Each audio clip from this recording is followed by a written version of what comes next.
Oh, right. Okay. Mic on. Yep. All right. We are at the pre-race show here. Welcome to Daytona International. Yep.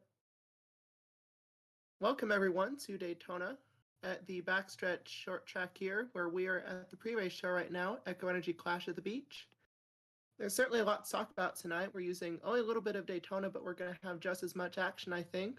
Got 4 heat races coming up, and first one is going to have Eva.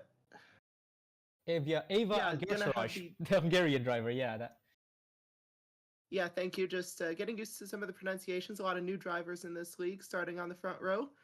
And how do you think her chances are tonight? I mean, starting up front at a short track is just about as good as you can have it. As long as you survive the initial mayhem that inevitably occurs into turn one, you should be able to just keep that inside line for most of the heat and at least secure a qualifying position, which will be one of the top 5 spots from the heats today. Definitely. And speaking of those 5 spots, we have some pretty aggressive drivers further back. Like in 4th, we have Mauricia Webelst, who's undoubtedly going to want to make up some spots, but you can certainly cost yourself in doing so. No doubt about that.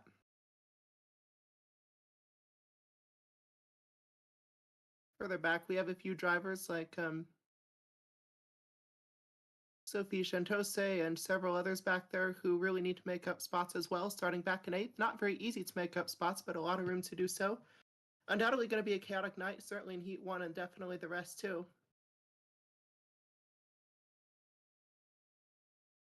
You have anything to say on that, Rashia? Yeah, I think if you're at the back, if you're starting out at the back, especially in those bottom 2 rows, if you're the 10, 26, 1, and 2 starting on the last 2 rows of Heat 1, you're going to want to make a big, you're going to want to be rather bold in the first couple of laps here, because once the field thins out, your chances to make moves are going to be less, and less. And I'd also look out if I was someone like Mauricia Webel starting on the outside. You might not know if, say, someone like Rachel Cole might send it on the inside very early on and try to make up that ground. Certainly, you have to think some of those drivers starting at the very back, like back on row 5, the 1 of the 2 cars might lay it back a little bit early on and then hope for a little chaos out front, maybe get on it a bit later once they're single file and it might be a bit easier to make up spots. Yeah, they could do that. You could always count on someone making a mistake into turn 1 and kind of starting a little bit of chaos out back. If you're at the back there, you don't want to be wadded up in that because that'll make it even worse for you. You can definitely see a bit more paved runoff outside of the typical rubbered up groove, and that's definitely going to make a difference. A lot of room for you to go out and just, come back around and that sort of thing. Not going to be fun, but at least you don't have a wall that you're going to hit straight away. Oh yeah, there's plenty of room to kind of move around the track. We'll see if the drivers start using that when cars inevitably start bumping into each other, into the corners. Yeah, certainly the groove is one thing and the track is another. The asphalt is very wide here. 4 heats tonight, and I imagine the conditions will change a little bit across the heats. As there's typical breezes. We get into the night, it's going to cool off, and certainly right now, I think it'll probably be its warmest, perhaps, considering it's 8 o'clock and it's only going to get later and cooler. So certainly stuff to look out for there, and we're going to see probably some cars run a little bit faster as the temperatures get cooler, but certainly some action on track early on. Yeah, so what are your thoughts on that? The weather conditions looked like a little bit of a concern. We thought there was going to be a little bit of rain early on, but that seems to have cleared up as the day has gone on. But the temperatures are still going to be very low, which is pretty normal given how early in the year this race takes place in. Yeah, you know what they say, that the weather can change every 5 minutes, and we hope it'll stay nice and clear, even if, clouds pass through and that sort of stuff. But a bit of rain earlier seems to pass through, which is good. And definitely for the 3rd, 4th heats, it's going to be fun to watch as the temperatures continue to drop, and we have some more interesting names back there who need to get into this clash. Any thoughts on that? Not in particular, but there are quite a few names looking at Heat 3 in particular, you can see both Tabriza Toller and Silvia Rairston, both pretty well-known names starting out at the back. However, on the inside, so we might see someone like that make moves early on, or maybe they'll set up their car to favor the long run a little bit, the longer run, I should say, because these heats aren't particularly long, but if you can make up ground every couple of laps or so, you should be able to find your way to that top 5 by the end. I'd certainly think so. And being a flat track, you do not want to be on the outside if you can afford not to be. And 25 laps is anything but long, so a lot of urgency for these drivers to really get going forward. And you'd have to think that for somebody like Taylor Happeman, who's starting on the front row, that's kind of a nice thing. But if you don't get a good launch on the beginning, you can really lose a lot of spots, especially to drivers in the 38, 52, and so on, who are on the inside and can really get a bigger jump if the leader goes. Yeah, those front 2 rows on the outside is a spot I'd be rather worried about, just because you might see those cars on the insides of row 2, 3, and 4 get a little bit antsy and start playing some argy-bargy along in turn 1. I think the potential to get into somebody else's mess is a little bit higher if you're on if you're on the front and the outside. Or if you're Vebbles, you might start that mess being desperate enough to get to the inside, as aggressive as you are. Yeah, potentially as well.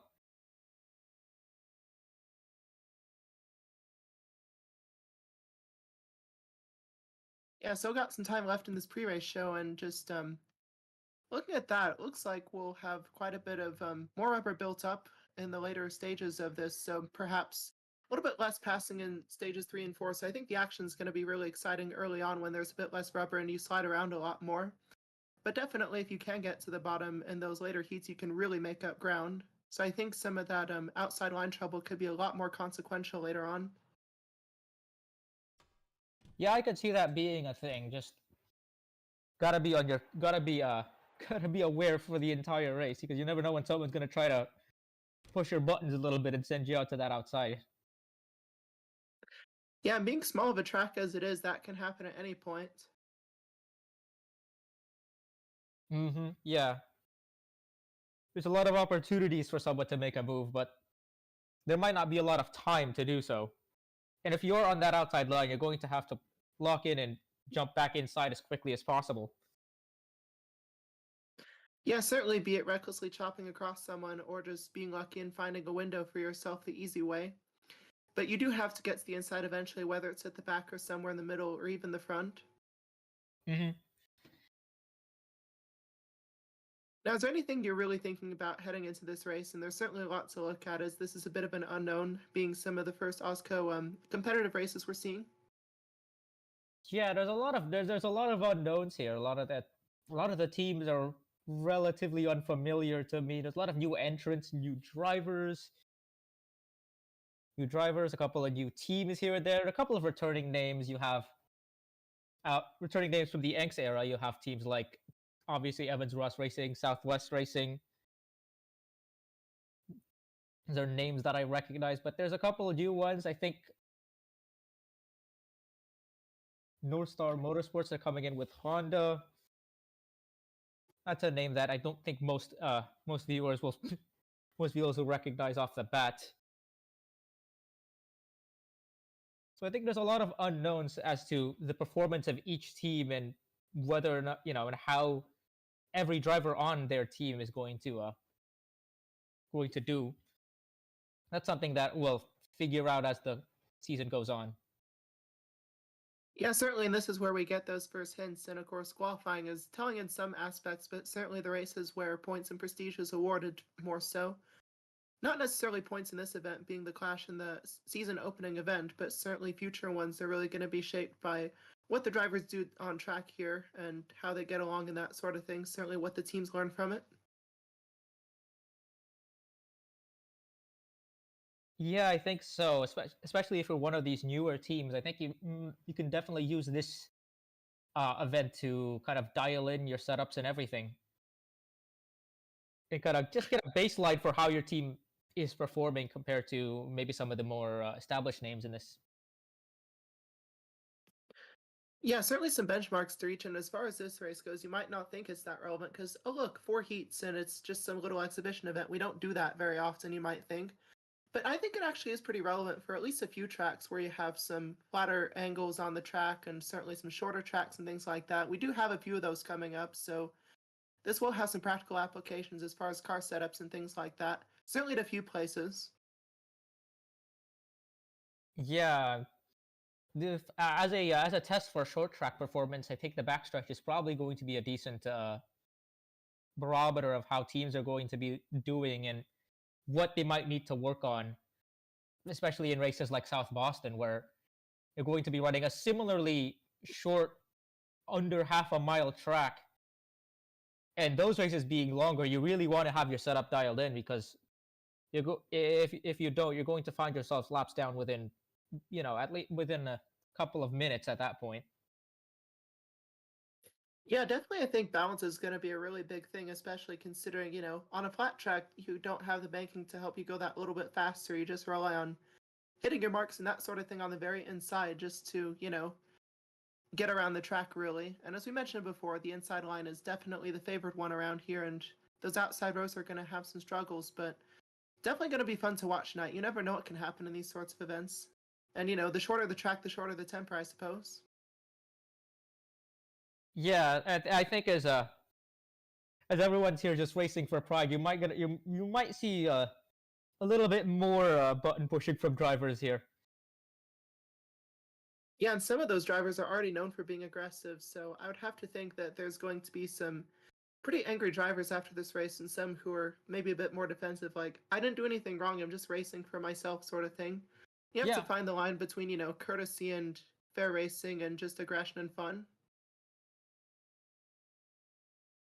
yeah, and there's also quite in terms of the drivers, you have all sorts of backgrounds coming in. Like Richard Vebels has been racing stock car and stock car aligned things for quite a while, but then you have Agyar Sharaj who's basically driven anything but stock cars coming into this series. Yeah, and you have to wonder in the case of Agar Sharaj, as far as racing anything but stock cars, maybe that could be helpful in some ways if you're a bit more adapted. Say you've driven 3, 4, 5 different sorts of categories. Maybe number 6 stock cars could be a bit more something you might be able to adapt to better having driven all sorts of things. Whereas, maybe if you're just used to one little thing, you might not be as good at something, or you might have a specialty like Vebels. Certainly going to be fun to watch the drivers adapt to this tonight. Very big challenge on their plates. Yeah, we have two road courses early on in the schedule with Bathurst and Willow Springs as well. So I think there's going to be quite a bit of opportunity for these international drivers who might be more used to running those kind of tracks to make a statement early on. Certainly, we've spoken quite a bit, so we'd like to throw it to Ludovic here. I believe she has something important to say. All right, guys. Well, I was talking with the crew chief of the 98, and they were telling me they feel like those Fords are really good today. They feel like they've got a lot of speed, and it is apparently, according to them, very likely that we see a lot of Fords on top. We have on this first seat, obviously a Ford on row number 1, but also one on row number 2 with the 99. So yes, these Fords look very good, apparently, at least according to the crew chief of the 98. Certainly good to know about Agar Sharaj there in the 98 team. We were talking about that team just a little bit ago and how, they have a driver who's driven all sorts of things, but really not so much this kind of discipline. And to know that there's a fast car underneath such an adaptable driver is really going to make things very exciting for sure. And if we're hearing the same thing about the rest of the Fords, it's going to be just as exciting to watch and certainly something to look at for the other competitors too. Yeah, we'll have that 98 Ford up top. I'm not sure if they have how many other Fords do we have in this first heat here. I think there's that many. I think the 38 is another Ford. I believe. No, that's Chevrolet. Yeah, I don't think there's that many Fords in this first heat. I think it's mostly Chevrolet and peppered with Toyotas and Mercedes. Certainly, and if we're hearing what we are about the 98 being a Ford and certainly the 38, and if they're going to be fast, we're going to see a lot of fast Fords later, I think, and certainly don't underestimate, the Toyotas, the Mercs, the Hondas, the Chevys, and all those sorts of competitors, but certainly to hear that sort of thing from Ford is pretty significant. Yeah, we'll see what their level of confidence is after we get a couple of these heats out of the way. We do have one Ford starting at the back, that being the one of Alicia Vancy. So if there is, we could expect to see that car moving up the pack here and try to catch that 98 starting at the front. Yeah, Vancy is going to be one to watch starting further back. On the inside, I do believe, so that will be very helpful later on. Yeah, she's starting ninth. Yeah, last on the inside line isn't necessarily bad. That can be 8th or 7th if the outside line gets a bad enough run. Yeah, easily. Now, as far as the whole confidence thing goes, there's a pretty fine line between knowing what you have and having a bit of delusion, and sometimes it's good to have a little bit of both, but ultimately, since what we heard from the 98 team, certainly it'll definitely reveal whether Ford has a bit of delusion or if they really know what they have. Well, it's early on in the season, so I think a lot of manufacturer talk there might be a little bit of exaggeration here, but everyone wants to come off as a contender this early on. Or maybe they want to sandbag and really show their stuff later. Do you think maybe that's a possibility? That's another potential situation as well, especially given the first race of the season is going to be the Daytona 500. So we're not going to see as much of a performance barometer for the rest of the season as we'll see until maybe Las Vegas. That's kind of more of the kind of track we'd expect to see good teams do well for most of the season, I think. Yeah, and we talked about this at the top of the show, but this is also more of a race for pride and fun rather than it is for serious points in a championship. So maybe some teams are thinking, okay, this is just the Clash. It's really not that important. We can just sandbag our stuff and save the good things for later. Yeah, I think a couple teams might be treating this just as a impromptu test session, just to see what their cars can do, and maybe if there's some loose ends that they need to tie up before the Daytona 500. Yeah, definitely good to use that opportunity for this sort of thing, and still got a little bit before the race starts, but Heat 1 is going to be coming up pretty soon. As a reminder, they're all 25 laps, and certainly we talked about a few big points, like, the inside being pretty good, going to be having some aggressive drivers on the track, and conditions might change a little bit as the event goes on, but yeah, anything else you'd really like to highlight here before we get started? Nothing in particular now. I think we're just waiting for the race to start here. Talked about quite a lot. We talked about quite a lot already in terms of just how teams what teams might and might not do in this first event. Yeah, I think we've really spoken about a lot already, and I think we've had pretty good pre-race show here, and I think we're just about ready to move on here. So it's been myself, Maddie, and Rashia bringing you the pre-race analysis, and we'll move on. Thank you for listening.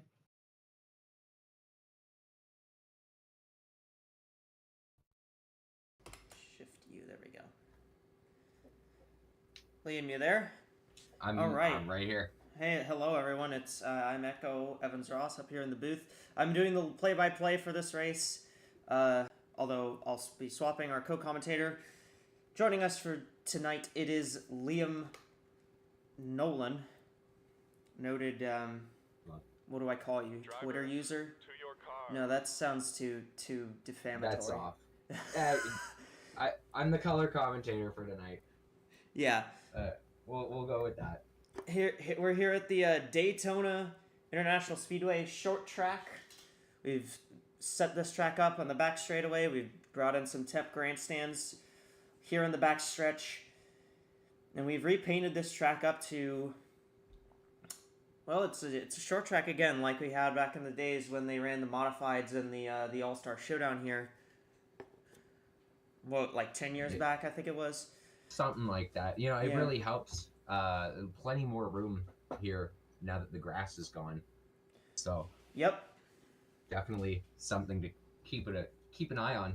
You know, a new event, move the temp grandstands in here, and should be a good show. Yeah. All right, so we're just about ready to get Heat 1 underway. We're gonna go through the starting grid really quickly here for Heat number 1. All right, starting on the front row here in Heat 1, it is the Hungarian driver AWSCO on the front row alongside Qatari driver Taylor Happerman. Row 2, it's Youngwei Koo from South Korea and Mauricia Vebels from California. Row 3, it is Rachel Cole from New Jersey and Jami McJasmina from California.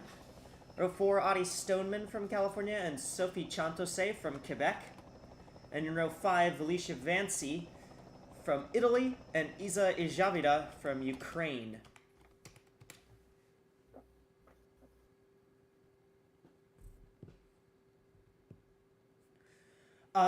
So we got 25 laps. Liam, what do you think we're going to see in this first heat? And do you think we might see what we see in the first heat in the other heats? I mean, this is a small track, and these are big race cars. So that's pretty obvious looking at it. But, you know, it's, what is it, a half mile, quarter mile around this racetrack? 4/10 of a mile, 2/5 of a mile, if you want to round down.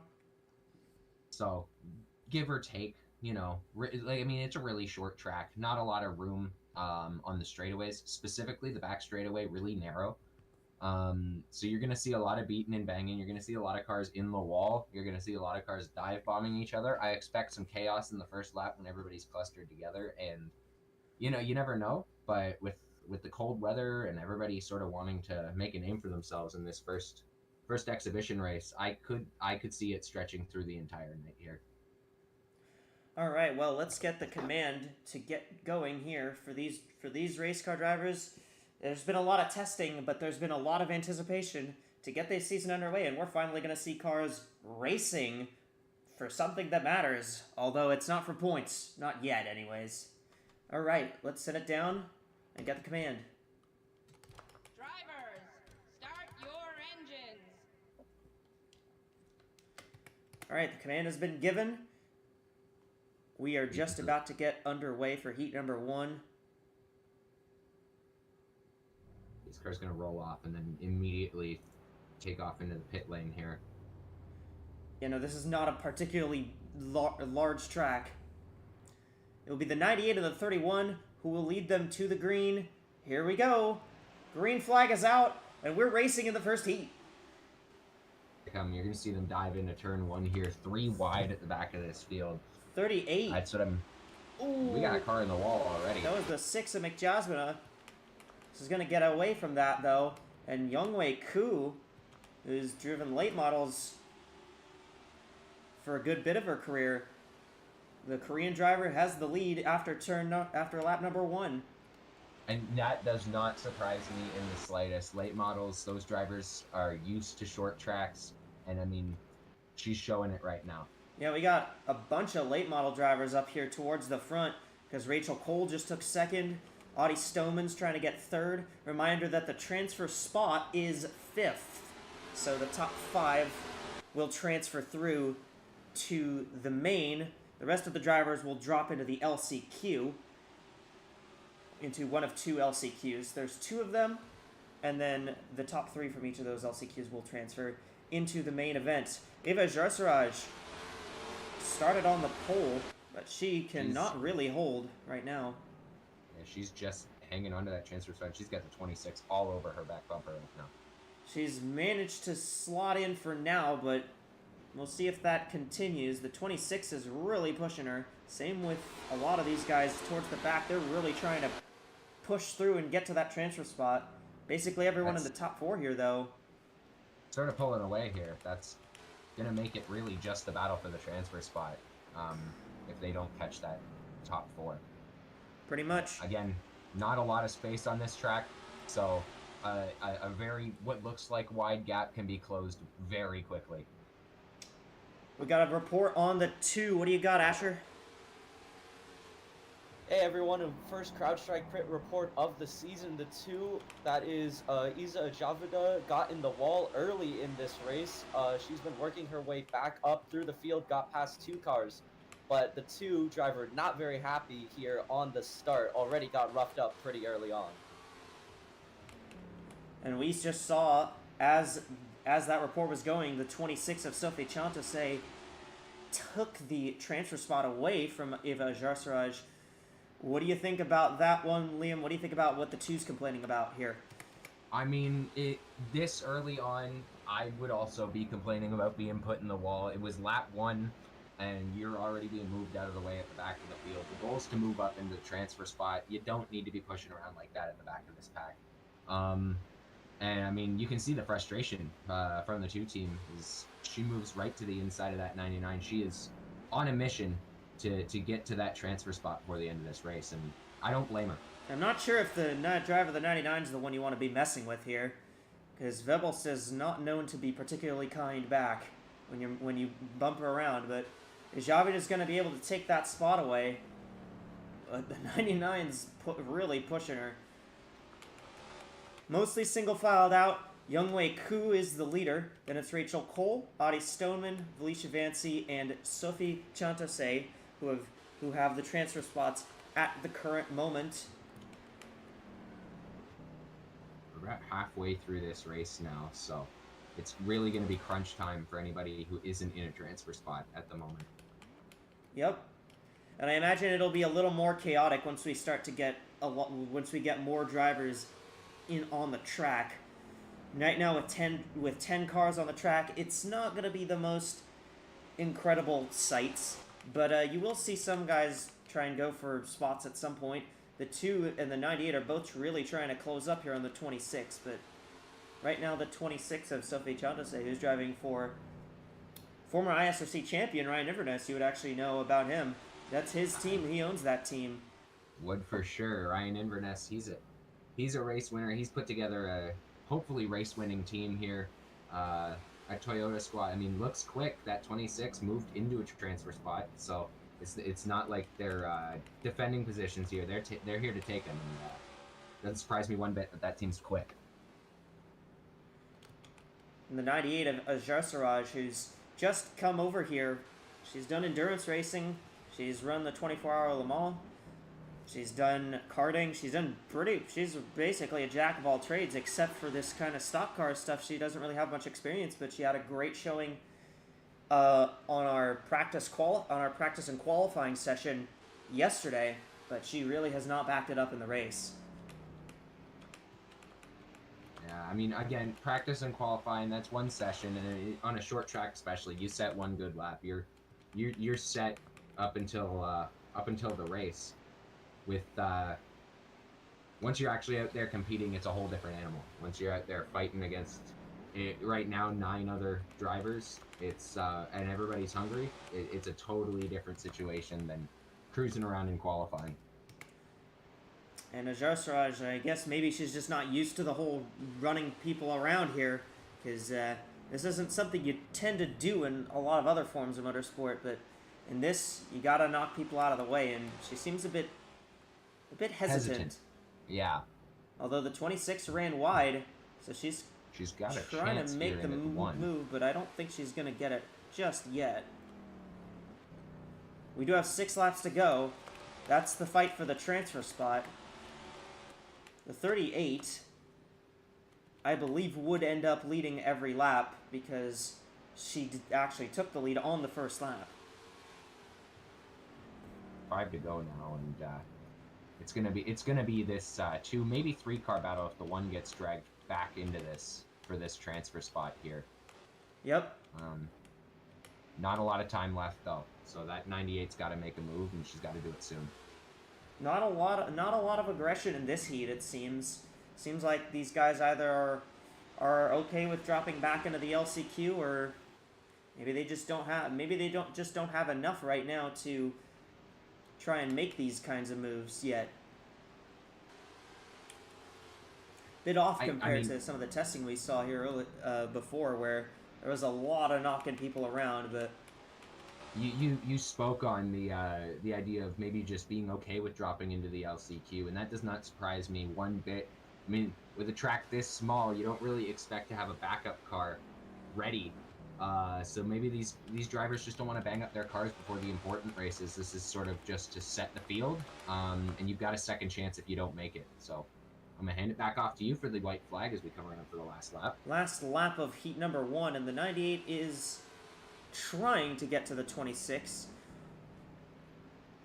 I think she's gonna have to push it just a bit further, but does not look like that's going to be what happens. The 38 of Youngwei Ku will win. I messed up the cameras. The 38 of Youngwei Ku will win this first heat, and the 26 of Chantose gets that final transfer spot. So the 98, 2, 99, 6, and 31 will have to drop to the LCQ. And it will be the 38, 52, 10, 1, and 26 that will jump to the main.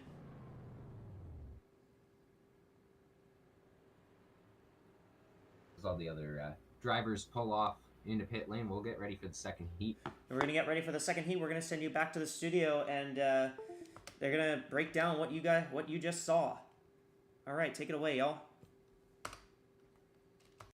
Well, we just got that first heat done, and maybe wasn't necessarily the most door-banging, exciting kind of thing out there, but certainly gave us a precedent for what we'll see in forward heats for sure.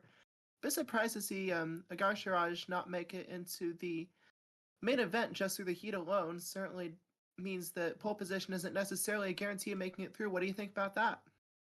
Yeah, I think Agar Shiraj just looked a little bit timid in this heat. I think she was just trying to get to grips with the whole racing a stock car thing. But there's no shame in that. It is early on in the season, and well, if you're going to take some time to get your feet wet into this whole thing, right now is the perfect time to do it.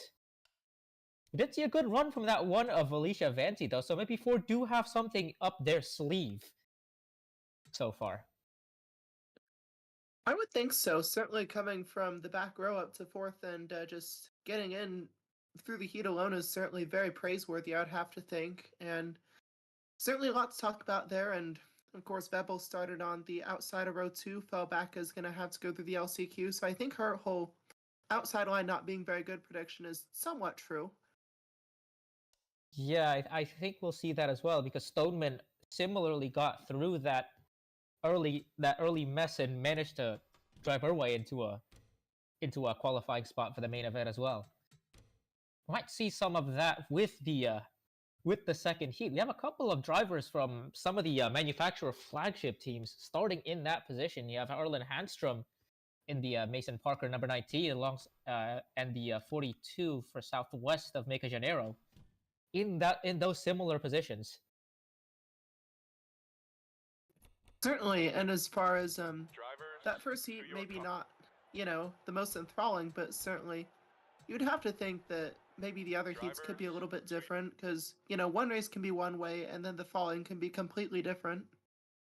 Yeah, it takes just one mistake from someone. You have one spin in the middle of the pack, and everything kind of goes up. Everything kind of, goes out of whack, basically. It takes just one mistake from someone to get that, to kind of turn that action up. Yeah, we did see the 2-car hit the fence pretty early on, but that's about as big as mistakes really got throughout the night. Maybe a couple instances of running wide, but nothing too costly. I think these upcoming heats we're going to see some much more significant mistakes down the line. Yeah, I wouldn't be surprised if someone does to turn up the contact with the wall there. We saw a little bit of that with Ishavita, but she wasn't entirely hampered too much by that. She finished just outside the qualifying spots. Great, and I understand that we have something pretty important from pit lanes, so take it away, Lou. Yes, so as they were, apparently most drivers were reporting very, very low grip, unusually low grip that we haven't seen in practice or qualifying, and that is why most of these drivers were really just not pushing it. They were kind of scared of losing it. Apparently, we had some close calls, even if it didn't look like that. At least that's what it felt in the driver's seat. And I mean, we expected it with how cold it is and how late this race is that we're going to have very low grip, but it apparently was way lower than anything they expected. So something to keep an eye on for the rest of the heats and into the LCQs. If the conditions in terms of grip get worse, we might see more cars up, for example, slipping to the outside and hitting that barrier, or maybe just spinning out, because the grip conditions are very, very bad today.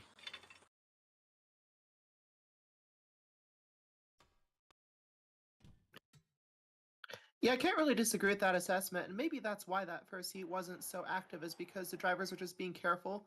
No need to waste your stuff now when you can waste it later, I suppose, to put it one way. And definitely as far as that goes, I see we have the starting lineup just about ready for Heat 2, so any last thoughts, Rashia? Yeah, I agree with you on that. Especially with if there is a significant difference between the grip levels between practice and the race, we'll definitely see drivers kind of taking it a little bit steady. Yeah, I certainly agree with that, and I think we've really had a pretty good intermission here between the first two heat races, so we will send it back up to our good friends in the booth. So I'm Maddie, and that was Rashia, and we'll see you after the next heat.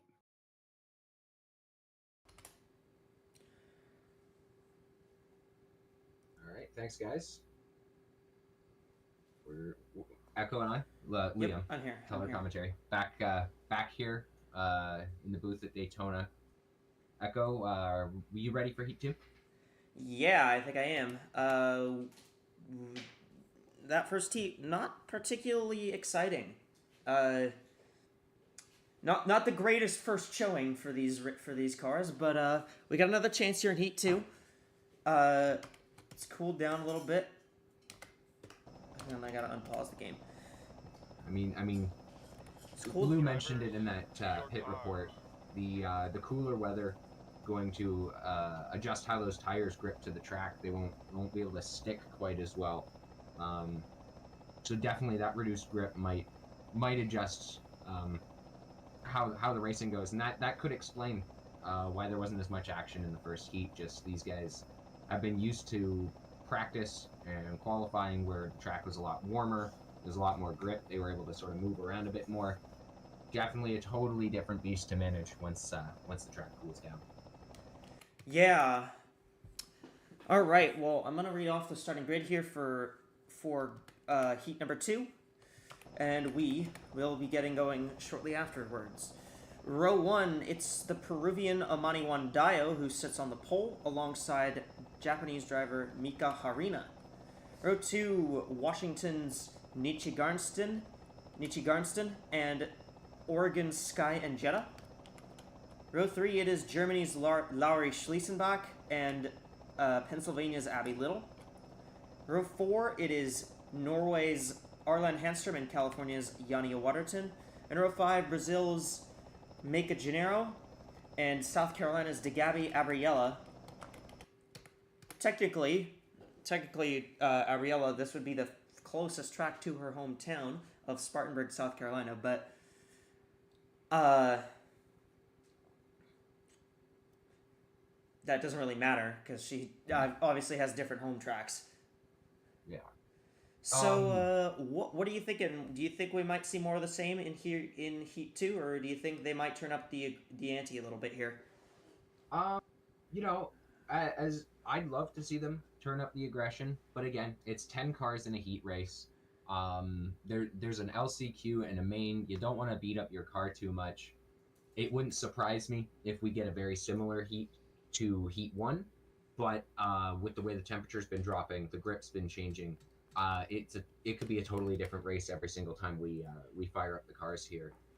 You went through the starting grid, and it's great to see just the diverse cast of characters we've got in this field, and it's gonna really show. We got a wide variety of tracks in this series, and a lot of them are gonna play to different different skills that all these different drivers have. They come from different places, and that's really what you're going to expect to see here in AWSCO. All right, well, let's get everyone rolling here. Drivers, start your engines! Command has been given, so it'll be Wandayo and Harina that will lead them to the green flag here. And again, we heard that before that first race that the Fords were very fast, but it looked like the 98 was only really particularly fast at qualifying. There's a Ford up here in row 3, that Abby Little. Green flag is out, and we're gonna go 3 wide into turn number 1. They're 4 pushing wide. each other. They're in the wall. Cars in the wall. Oh, we got a car. Waterton. Almost. That was the 13. Yeah, that was Waterton, who got really drilled into the wall. And I believe Jetta got pushed back by that as well. We've got a battle going on for 3rd right now. 42 is going to take it away. That is. That is 3rd, yes. That's Gennaro taking it from Handstrom, and Abriella has just taken this spot has taken the transfer spot away from Nietzsche Garnston.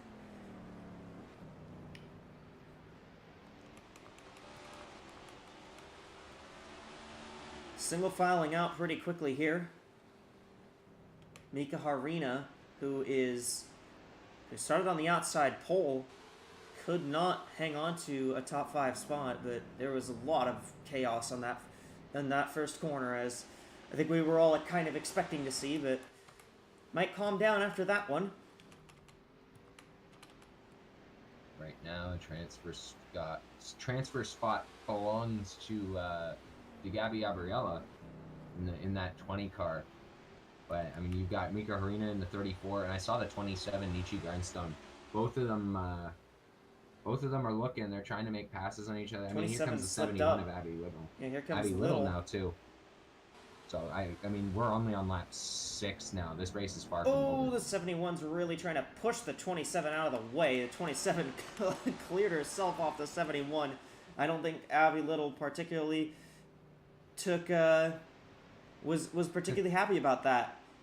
No, for sure. You've got a gap, and someone shuts the door on you late like that. I mean, if you're leaving a house and you turn around to go grab something and someone shuts the door in your face, no, you're not going to appreciate that. It's the same thing on the racetrack. So definitely wouldn't expect Abby Little to be too pleased with that style of racing. No, but that's just how short track racing is, and both of these drivers know it, because that's where they both come from. So right now it's still single filed out for these 10 cars, but it does look like Amani Hondayo about a second ahead of the 8 car now, putting on a clinic from pole, something we didn't see in Heat 1. Yeah, 34 is looking underneath the 20. That's for the transfer spot right there. There's the battle. And the 34 gives the 20 a shove. She gave her the bumper, but she could not keep the momentum coming off the corner. Looks to me like turns 1 and 2 seem to be the more aggressive spot on the racetrack, which, I mean, the back straightaway, which is the bottom of what is the apron of the super speedway, a lot wider than the room you're being given between the double yellow line and the safer barrier on the actual racetrack portion, like super speedway portion of this racetrack, or the backstretch. Sorry, this guy's went real wide. It sort of funnels out of turn 2, which is where that aggression comes from. Everybody has to narrow out and fit onto this portion of the racetrack on the backstretch. Wandayo's jumped out to a lead of 1.3 seconds. It's actually 1.5 now on Schlesenbach. The 21. 42, chasing down the 8 for second now as well. I think we might want to focus on that. We might want to look at that 16 too, because the 16 just made a move on the 71. Although the 16 just slid up the track. 71. We got a report from pit road on the 8 car. Asher, what do you got?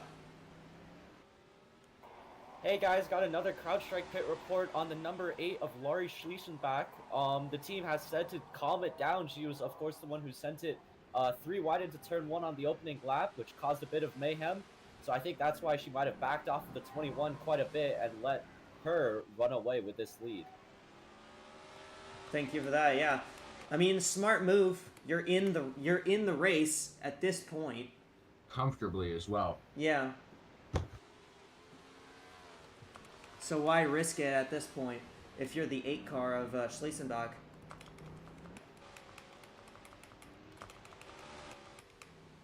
So Wandayo still has the lead. Abriella, who made that move to get into the transfer spot on the first lap. And Jetta had been climbing through the field, but she had a bit of a mess up there in turn 4 that let the 71 get back by, and now she's basically back to where she was beforehand. That's another big thing on short track racing, is that mistakes matter. You make a mistake, and that mistake could cover a quarter of the ground of one lap, and that really changes things. You go wide, and it messes you up for essentially half a lap. It's not like you've got room to correct it like you would on a bigger speedway. That's absolutely true. And it looks like the 16 is trying to pressure the 71 here, but Transfer spot's starting to run out of reach for them. yeah, the 34 is really slipping back as well. It's not particularly close between Abriella and Harina right now. At this point, it's more of a battle for starting position in the LCQ more than anything. Yeah, at this point, pretty much. Sky and Jetta, who the only race winner from Angstnext that actually is in the field here.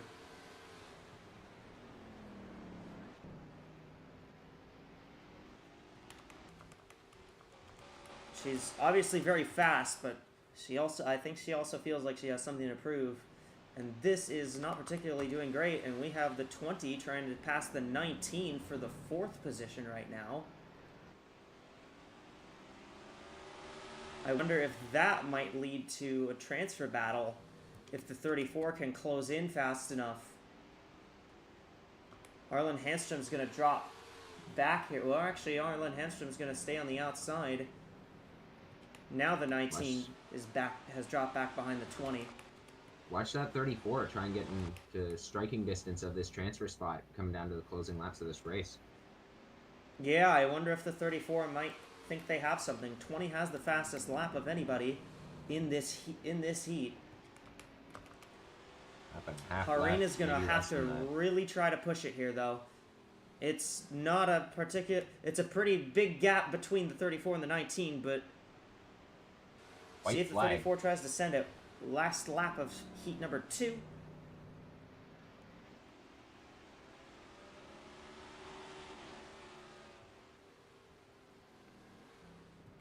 And it'll be the 21 who wins the heat and the transfer spot. Last one goes to Handstrom. And that is your heat number 2 finishing results. A little bit more competitive than the first heat, I would say. But a lot more. Those first laps a lot more exciting than what we saw in the first heat. And if that trend continues, we're in for some chaotic racing as the night progresses. Absolutely. That left me excited to see what we get in heat 3. The temperature probably going to continue to drop here, which means that grip's going to change even more and gonna let these cars slide around a lot more. We saw it here in comparison to heat 1, so definitely a more exciting one there. So we'll be the 21, the 21 of Amani Wandayo, the 8 of Laurie Schliesenbach, the 42 of Mika Gennaro, the 20 of DeGabi Abriella, and the 19 of Arlen Handstrom that transfer in, the 34 of Mika Harina, the 27 of Nietzsche Garnston, the 71 of Abby Little, the 16 of Sky and Jetta, and the 13 of Yanni Waterton will have to go through the LCQ. There's your standings for heat number 2. We're going to send you back to the studio with Maddie and Rasha to cover the intermission before we get to heat 3.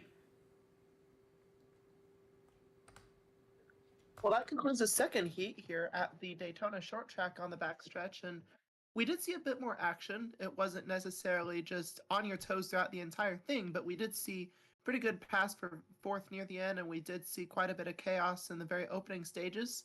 What do you think about all that, Rashia?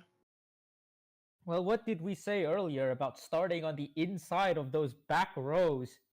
Schliesenbach, Hanstrom, and Gennaro, I think, all made it in on the back of that, on the back of making ground, making good ground early on, and a really good drive by DeGabi Gabrielle from dead last in that heat to take fourth place and lock herself into the big show.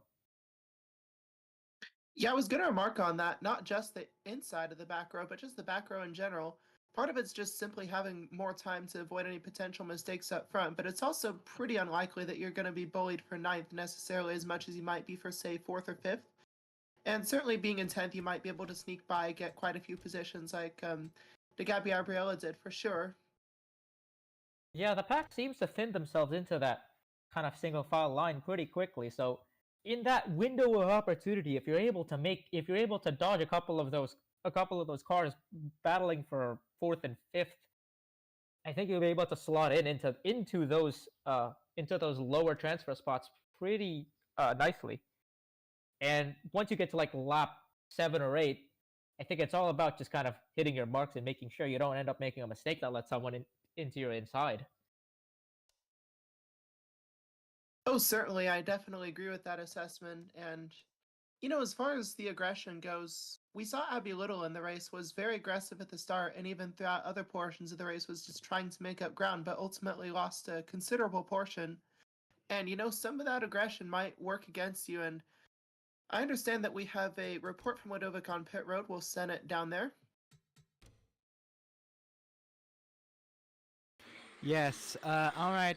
Well, at the moment, we don't exactly know everything that happened, but apparently the 27 and the 27 that's Garnstone and the 71 that's Leto were both very pissed off when they came out of their car after Heat 2 here. Apparently their spotters had been calming them down the entire race. They did multiple mistakes from what I've been told.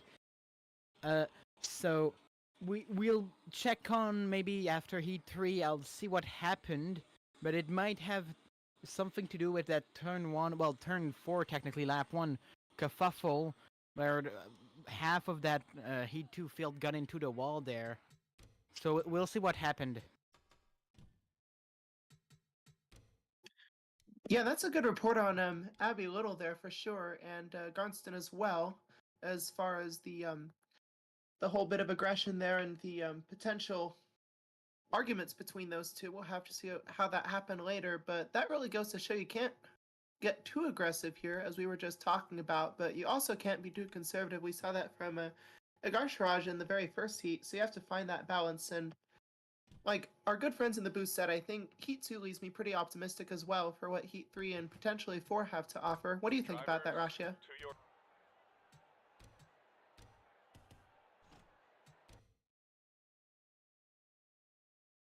We seem to have lost Rashia just for the brief moment right here, so I think pretty soon, possibly in a few minutes.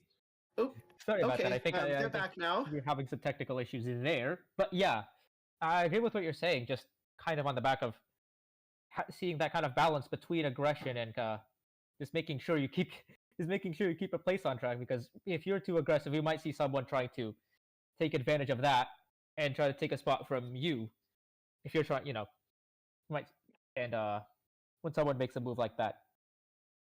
I think this time for Heat 3, we'll see a modified driver up front. Janet Parking's in the 72. So definitely something she's familiar with, this kind of flat track racing.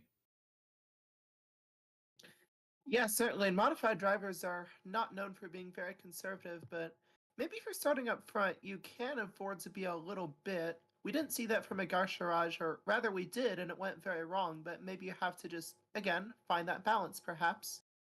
And as far as Schliesenbach in the race, being very aggressive early on, maybe you just need to time it right. Just, do your thing early on, and then as the race goes on and you settle into second, comfortably making it in, just chill out, run in second, run the laps, save your stuff for later, I suppose. Yep. And we'll have one of the big flagship cars of the series, number 39 of Lily Tolberson for Evans Ross Racing, the Echo Energy Mercedes up front as well. So we'll see what she does there, and one of the most recognizable cars in this league. That's right. Definitely. We talked about those two upfront drivers, and we have another 8 in this heat, and we'll send it back to our friends in the booth since it seems we're just about ready. I'm Maddie, and that was Rashia, and that is it for your intermission between heats 2 and 3. Thank you for listening.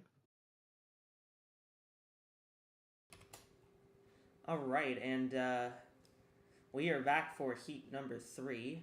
Let me switch the thing over. We are back here for heat number 3. Been an interesting first couple heats. Not a ton of action that we've seen, but enough to where I think it's been an interesting race so far. I think we're gonna see a little bit more as the as we get into the LCQs and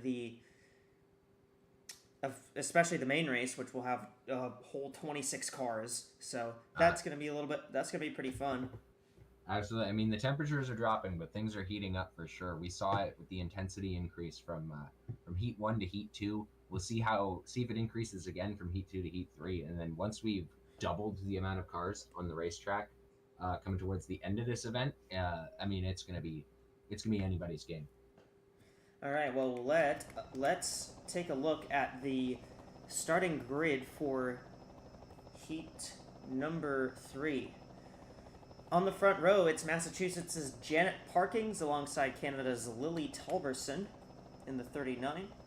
Row 2, New Mexico's Alicia Byrne alongside Yunfi Yanaga from China. Row 3, it is Yapi Malikson from Australia and Hales Jukovic from Croatia. Row 4, it's Tabrizi Toleron from the Netherlands and Colorado's Angeli Rugatino. And in row 5, Arizona's Sidney Arrarison is alongside Finland's Mikkeli Jataka. So it's been a very interesting night so far. You think we're gonna see? We're gonna see the intensity heat up here in heat number 3? I think so. I mean, the intensity is probably going to pick up. Hold on one second. All right, it appears we have technical issues with Liam over there. So, sorry about that. Quick technical difficulties there. Yeah, I mean, I think the intensity is going to pick up. We saw it pick up from heat 1 to heat 2. I mean, even the first heat, you're the first ones out on track. You're the first ones out in a competitive setting. Everybody else is watching. I think everybody watching from the garage is going to see what's going on in the heats, before them or after them. They're going to see what's going on. They're going to see what their competition is like, and they're going to adjust and become more aggressive so that they can compete against that group there. These guys might have a hard time unseating the driver at the front, Janet Parkings, who comes from the modified discipline. She loves these kind of tracks. In fact, this was a former modified track. That's where we got the very famous Steve Park and Mike Stefanik moment from back when we did the battle at the beach. All right, let's get the command to start the engines. Drivers, start your engines! All right, so it'll be Parkings and Tolberson on the front row. Obviously, the 39 car not featuring me, who was an owner driver, but not anymore. So in heat 1 we saw 3 wide sort of towards the back of the field. We saw 3 wide in the middle of the field in heat 2. 91's going for 3 wide into turn 1. Right at the front. Oh, they're gonna be 4. Oh, and around goes the 23 of Malikson. Yanaga, Tolberson, Yataka's in it. Jukovic is in it. That's 5 cars that are all in that. That's the 46 literally the cannot transfer get spot. going. Is quite literally the transfer split right there. Yeah, that was the transfer split.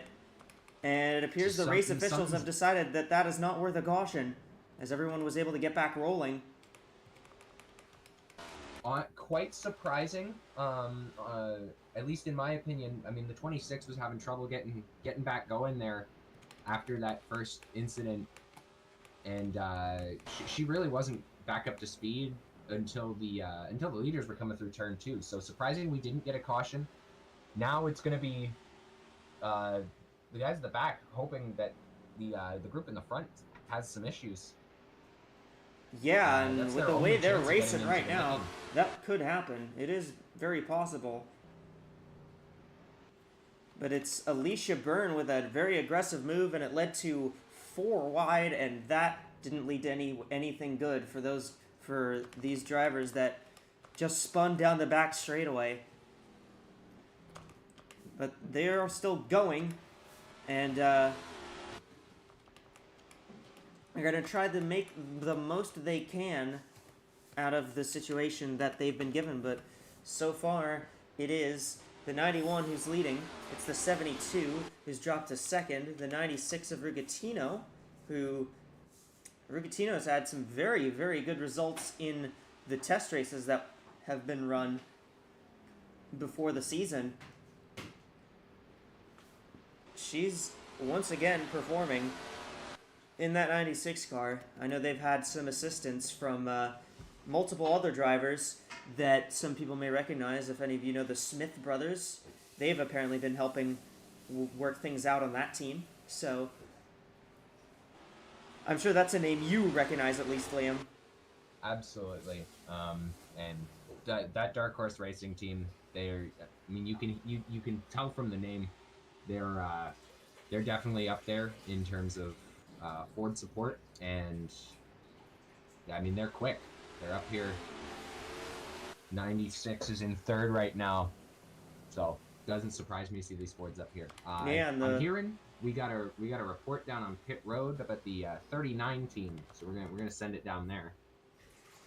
Yeah, thanks. Got another CrowdStrike pit report on the flagship 39 of Evans Ross Racing. Lily Talberson of Victoria, just not the start she wanted at all. Very vocal on the radio, saying that she just got completely used up there on the opening lap. And it's just going to be a matter to see if they're going to just ride this one out and I guess take it to the LCQ. But definitely not how she wanted her night here in this heat to go. Absolutely. Second that one. Hey, you remember how Ajar Siraj dropped out of the top 5 pretty much immediately? Well, that's her teammate who's leading this heat right now, Alicia Byrne in the 91. She looks pretty fast. And if Ajar Siraj can channel some of that speed that Byrne has here in this heat, maybe they could get some setup notes and be able to make their way into the main event. Alicia Byrne has that late model background, knows short track racing. Not surprising. Again, we're seeing the drivers up front that we sort of expect to see up front. These short track drivers, modified drivers, the people you know are going to do well on the short tracks, and they're doing well. They're making it show here. Absolutely, and for these kind of drivers that are back here with that incident that involved Malixon and Yatica, they're basically just trying to hope they can get something to reel these guys in. But while Yatica has been closing, the 92 has been gaining a little bit. It's not anywhere near enough to get by these cars. As we see Rigatino diving down, trying to get past the 72. And wow, she really was able to drive it up off the corner. She can make a move. She's gonna get, I think, clear for second. Yes, she does. She is clear. And Angeli Rigatino is up to second now, so it is Ford in the first and second positions now in this heat. So I know that Ford had been flaunting that they had speed, but they're genuinely showing it now, as they are 1-2 right now with two of their with their two flagship teams. I would be curious to see if the 96 gets to the 91 here, and maybe makes a move out of it for the lead as we come into the closing stages of this first heat, or of this third heat, excuse me. This is one thing we didn't see in the first two heats, despite the incident on the first lap sort of splitting this pack in two.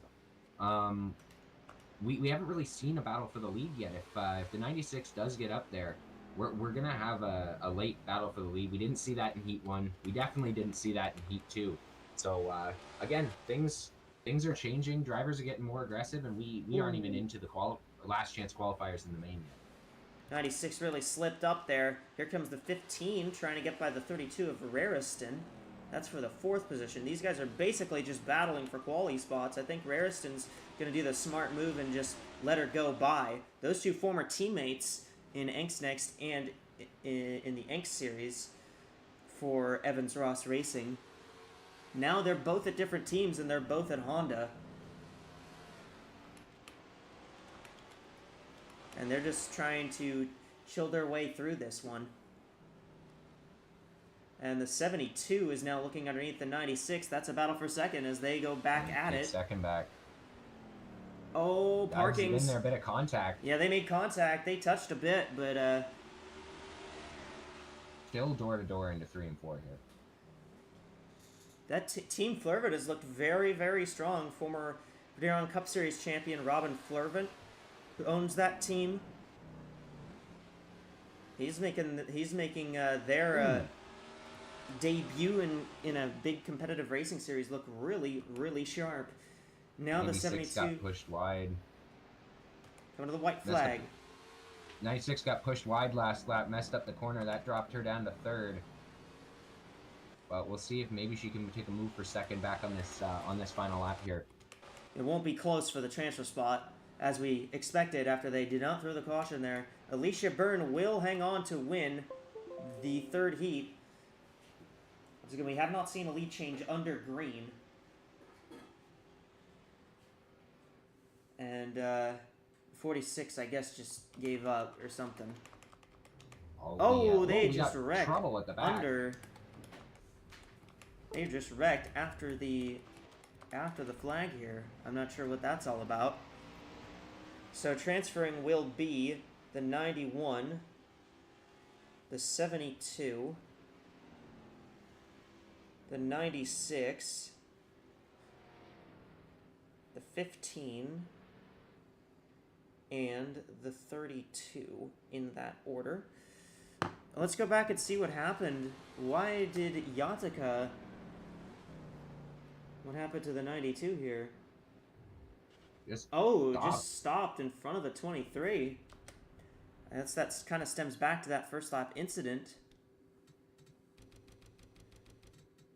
If we can get a look at that one.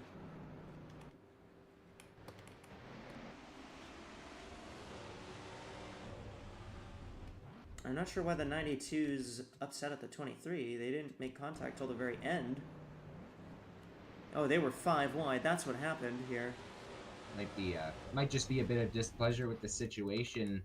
23 was right in the middle of that.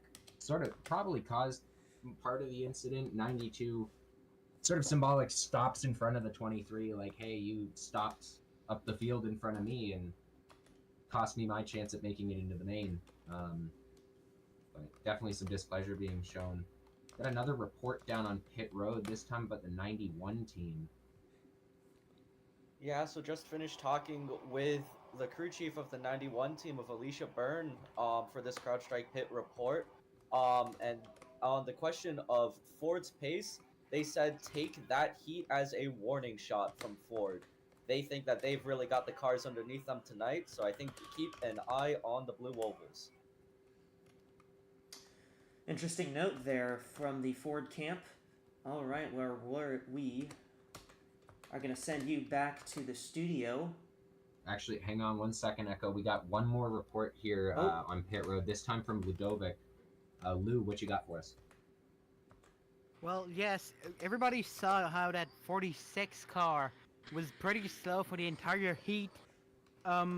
Apparently it has some pretty heavy front-end damage, maybe engine damage. The team is saying they'll try to fix it, but they're not certain what it is at the moment, so they're gonna have to go and search through that car to see what it was. They don't have a lot of time, because they only have the time for Heat 4 and LCQ1 to fix that car and get it ready for LCQ2, where it will start from the last row.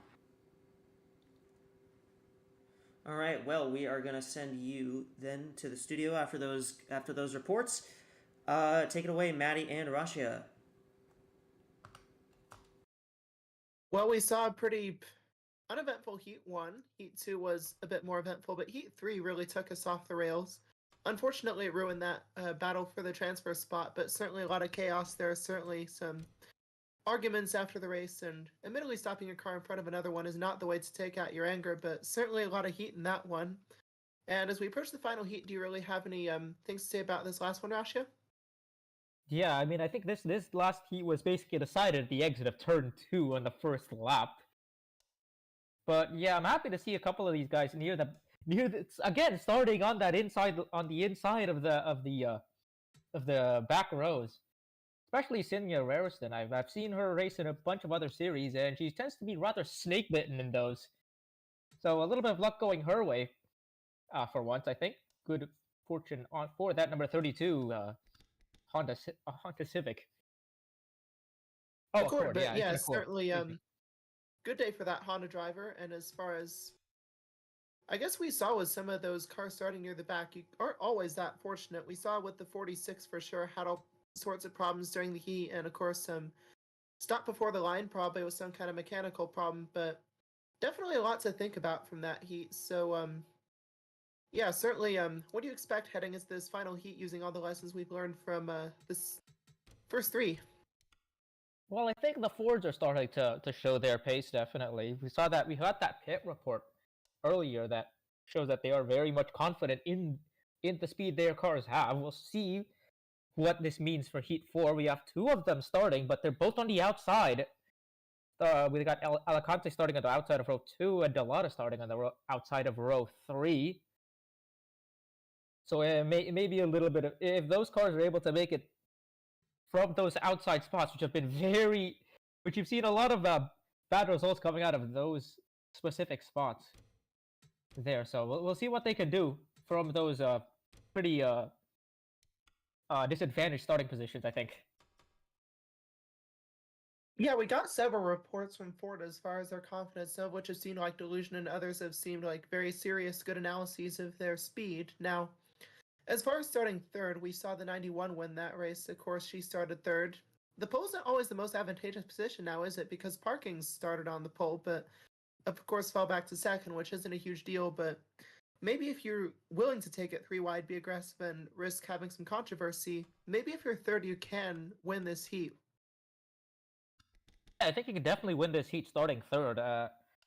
Especially if you get a good jump on those starts. We saw that the 91 of Alicia Byrne had a pretty good jump on the number 72.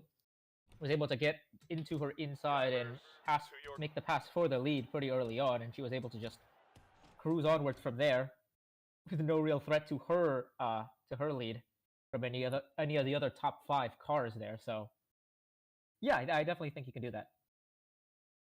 Yeah, certainly. We highlighted the struggles of being on the outside, and I think that's really manifested itself in the last couple of heats. Of course, if you start second, that might not really favor you as much. Maybe not catastrophically so, but certainly it won't be easy. And as far as Vebels goes, typically a very aggressive driver, but started on the outside of row 2 and fell back to about 8th or so in that first heat. And you have to say, maybe the outside is really not the place to be. This is a pretty obvious thing, but especially with more wrecks lately, you have to think that being on the outside is a really, really bad place to be. Yeah, I don't think we've seen anybody from that 4th place starting spot actually qualify for the main event yet. I don't think Njeta made it either. We saw what happened to Vebels then Yadaga in heats 1 and 3. Well, it's a couple of yellow cars until we reach the 4th place car, speaking of that 4th place, and we'll have to see how this final heat goes. We've had all kinds of different things happen in each one, but all we can do is sit back and watch, and that's the only way you know it can happen. So, any final thoughts, Rashia, before we get started? Not much outside of the car starting up front being another Gulf Racing car. We've seen their other car win Heat 1. We'll see what the number 60 can do from that first starting position. Well, first is never a bad place to start from unless the driver in third is very aggressive, but that we'll have to wait and see, and that's it from us. Thank you for listening to our intermission from Heats 3 and 4, and we will send it back up to our good friends in the booth. Alrighty, and we're back here from the Daytona backstretch. I gotta cut this to there. There we go. We're back here for the Daytona backstretch for heat number 4, the last heat before we will jump to the LCQs. Liam, interesting last heat, interesting heat number 3. Had some time to debrief. You think we're gonna see something like that happen in this heat, or do you think these drivers have seen that and decided to back off a little bit? To your car. I mean, honestly, I have no idea. I called it in the I said it in the lead up to Heat 3. I said things were heating up. It absolutely showed on the first lap of that heat, and I had said that the drivers are watching each other. They're gonna get more aggressive. That might be too aggressive, and that might be where these folks in Heat 4, these ladies just they look at that and they say, maybe we'll save it for one of the more important sections of tonight. You know, make sure that we actually make it to the end of the night. That they had mentioned the damage on the I believe it was the 73 car in the last heat caused by that incident. You don't want that when you've still got potentially 2 more races to go. I believe it would be the 46 of Yanfi Yanega, but yes. All right, we're gonna go through our starting grid for heat number 4. Your front row, it's Illinois' AWSCO starting on the pole. Remember that the Gulf Racing 38 car won the first heat. She's alongside the 82 of Texas's Pacelin Yuria. Row 2, California's Mimi Barrino is alongside Mexico's Perry Alacantes. Row 3, it's Canada's Irina Tosima and France's Bria Delade. Row 4, it is New York's Jocelyn Nihale alongside New Mexico's Carly Byrne, whose sister just won the last heat. And in row 5, it's England's Dira Reister alongside another Canadian driver, Andrea Davison. So, interesting little heat we had last time. This one, I don't know. I could see it going any way here. I could see it being really, really not that great. I could see it being absolutely insane. I'm with you. The first 2 heats were slow. The first 2 heats were slower. The first one being the slowest in terms of action. The third one cranked it all the way up to 11. Heat 4 could be anywhere from a 12 to a 5 for all we know. But it's the last one before we start getting into those LCQs. So if anybody doesn't want to race 3 times tonight, they're going to have to put in a performance here. All right, well, we're going to go ahead and get our command to fire them up for heat number 4. Drivers, start your engines. And they've given the command to the drivers to get going for this 4th and final heat before we jump to the LCQs.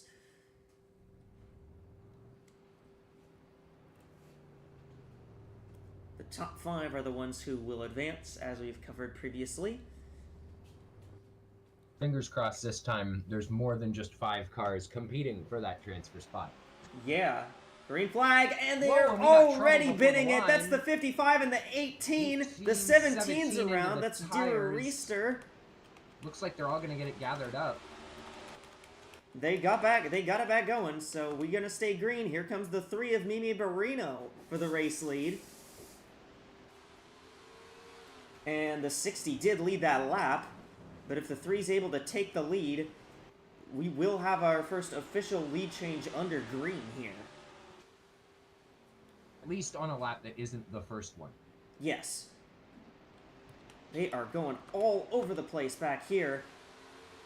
I mean, the only car really out of contention right now is the 17 who got into that tire barrier. Yeah. All these guys are still up here. The Fords, remember that they were flaunting their speed.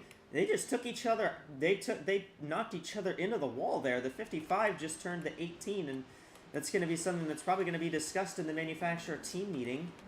The 93 has just taken the transfer spot away from the 82. Here comes the 9 of Carly Byrne as well.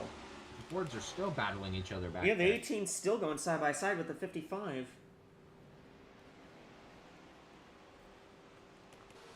So a very strange start. The 22, remember Andrea Davison started at the back. She is all the way up here in 4th, and she's really trying to pressure the 64 of Nihale to get out of her way. She wants her to move, but she might lose the spot to her fellow countryman, Irina Tosima. Countrywoman, I guess. Countrywoman. And that might actually cause the Tosima's 22. teammate. Yeah. Ooh, the 18 got the wall just a 18 bit. just got the wall. The 9 is going to try to take this transfer spot away.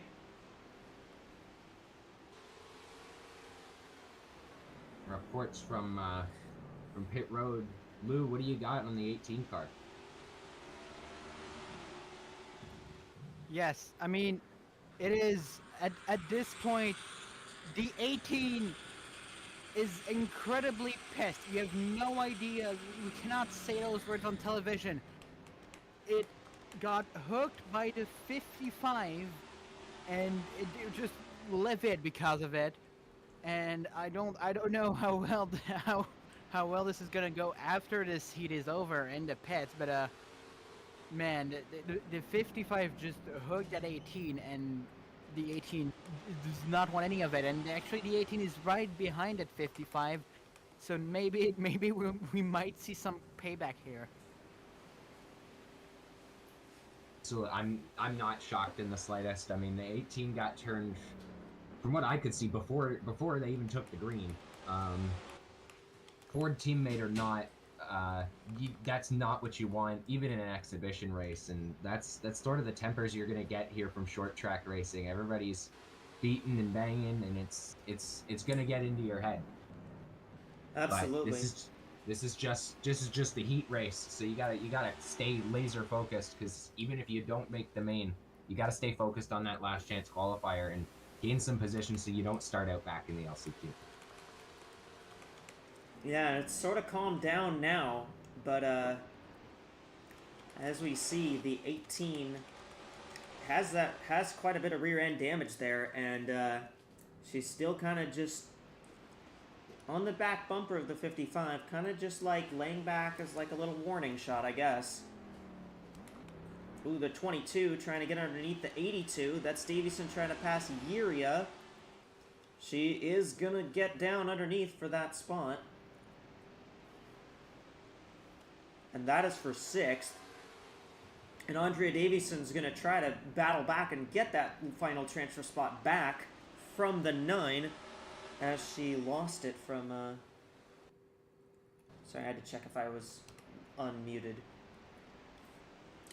If she lost that spot after Tosima got by her, and she could not get back down to the bottom of the racetrack quick enough.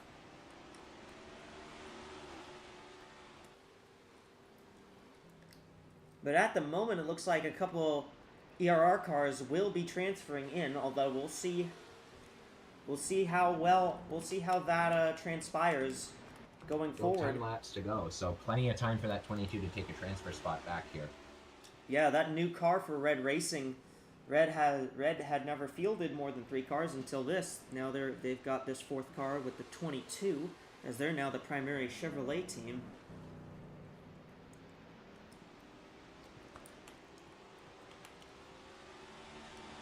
Meanwhile, last heat, it was a Mason Parker driver out front and a JSM driver, or excuse me, Dark Horse Racing driver right behind them.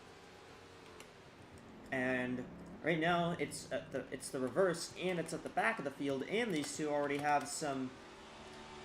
They're already not particularly very happy with each other, so... We're going to hope for the sake of our television entertainment that something brews out of that, but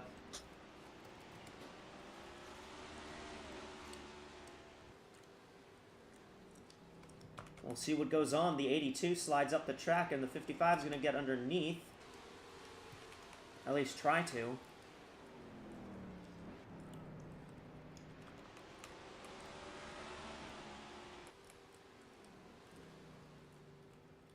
So if you're Mimi Barrino here, you got the 60 right behind. You think you're going to let the 60 go, or are you going to try to defend this race? Are you going to try to defend the heat win with all you can? I mean, looking at it logistically, Oh, Heat 4. Oh, we gotta hang on. We gotta here move comes for the move for the spot transfer. Here comes Davison underneath Carly Byrne. Side by side. We'll get back to that thought in a second. And Davison's gonna get it.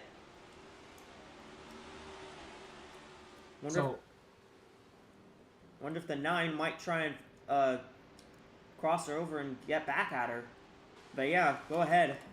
What I'm thinking here, right? Bragging rights do matter, and you know, winning Heat 4 is a great thing. The one I don't quite remember how the grid gets set up, but if you win Heat 4, you're gonna be starting second row on the outside, and from what we've seen in the heats, that's not where you want to start in one of these races. I mean, you're gonna be on the outside no matter what, to be fair. Yeah.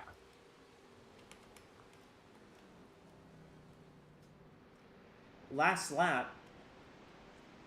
We'll see if the 9 has anything for that 22 as we go into turn number 1.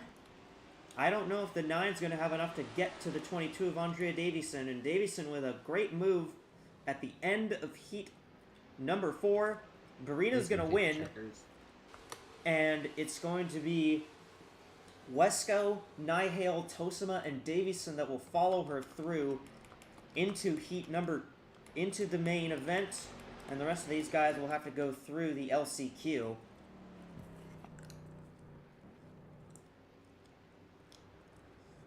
How'd you feel about that one? Well, I thought that one I thought that was pretty good.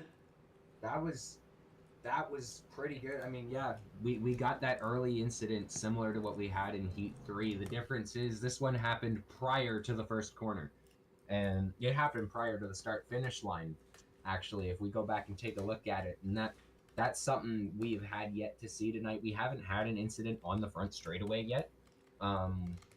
Luckily, everyone was able to gather it up. 17 didn't get stuck in the tire barrier, which is good. Because those things will reach out and grab you if you get too close to them. Now let's go back and see what happened there. The 18 was... I don't know if the 18 just didn't go, or... 55 just being aggressive, and the 9 car actually got into the 17 to hook her into the tires there. So that's what happened to the 17, and she just couldn't recover from that. I mean, it looked to me like the 55 just got a way better start than the 2 cars in front of her on the outside lane there, and there wasn't any patience, and it cost a lot of people in the back of the field, specifically 17, 18, and the 55 herself. All right, well, we're going to send you back to the studio as we're going to go to our intermission here for the LCQ. Take it away, Maddie in Russia. You know, Maddie, do you think that starting 4th it might be a disadvantage for these heats? Wow, we certainly didn't talk about that very much now, did we? But anyway, well, we talked about, I think it was Liam who mentioned turning it up to 11 for Heat 3. It turned up to like 20 for Heat 4 there. Heck, we even got action before we even started the race, really. So definitely going to be something to look at as we have even more cars for both of the last chance qualifiers coming up. Of course, we got to get one done before we get the other done, but certainly at least that battle, I shouldn't say battle really so much as just the few there at the very start really didn't soil the battle for the transfer spot, which is good. Any thoughts on that? No, yeah, we had an excellent battle for those last couple of spots, especially with Davison just kind of minding her time and making those moves one by one until she was able to slot her way up to 5th and secure that last transfer spot. So very good drive from the number 22. Yeah, certainly, as far as, just making your moves when you have the time to do it, not doing it in excessive fashion. Now we saw with the 55, incredibly aggressive at the start, really, as far as just getting that good start. Maybe it's just better to, if you just get that jump, maybe just lay back a little bit and hope you get by later rather than irritating your teammate and making your owner angry and that sort of thing, perhaps? Maybe. I mean, that's kind of just part of life in the RG-bargy zone, as I'm going to call it here. That's kind of the if you're starting in those kind of spots, I think everyone kind of sees you as a target early on because everyone seems to want to make up spots early, and well, what better to take a couple spots away from like someone in fourth, basically second, fourth, sixth, that kind of spot. It seems to be the prime target range. Yeah, you raise a good point there as far as just, having to be aggressive sometimes. And I understand we have a pit report. Yeah, hey guys, we got CrowdStrike pit report here. Just a few quick notes on a few of the cars in Heat 4. Dira Reister, listening to her comms throughout the heat, said something definitely broke on the car after the incident with at the start. So the 17 team is going to have to be in overdrive to get that car back out and ready for the LCQ. In addition, Perry Alicantes, oh my goodness, absolutely furious with the 55. No physical exchange on pit road, but certainly a verbal one after that heat. So we'll have to see how that gets on in the LCQs. Yeah, I think the 18 very rightfully frustrated as far as that goes. And yeah, certainly a lot to look forward to as we go to the last chance qualifiers about, well, certainly quite a few more cars on track for those events than for the heats. And I think as the action has been ramping up all night, we're going to see even more in this opening heat, last chance qualifier, I should say. Oh yeah, definitely. The stakes are going to be turned up a little bit here. We're gonna have more cars in the heats themselves. We're gonna have more, at least more higher stakes because there's not gonna be as many cars transferring. So you really want to be up front early on, I think, because you can't really just you can't really take out one car at a time and be satisfied with fifth. You have to be basically at the very front at the end here. Oh, absolutely, yeah. I mean, you can't be satisfied with just, maybe one or two positions or anything. You have to make it all up and get as far front as possible in these heats. Of course, also being careful, not to make anybody too angry because later in the season that will play a role. Yeah, So, I think any other thoughts you have? yeah, I think it would be a little bit silly to start a feud over a exhibition event, basically.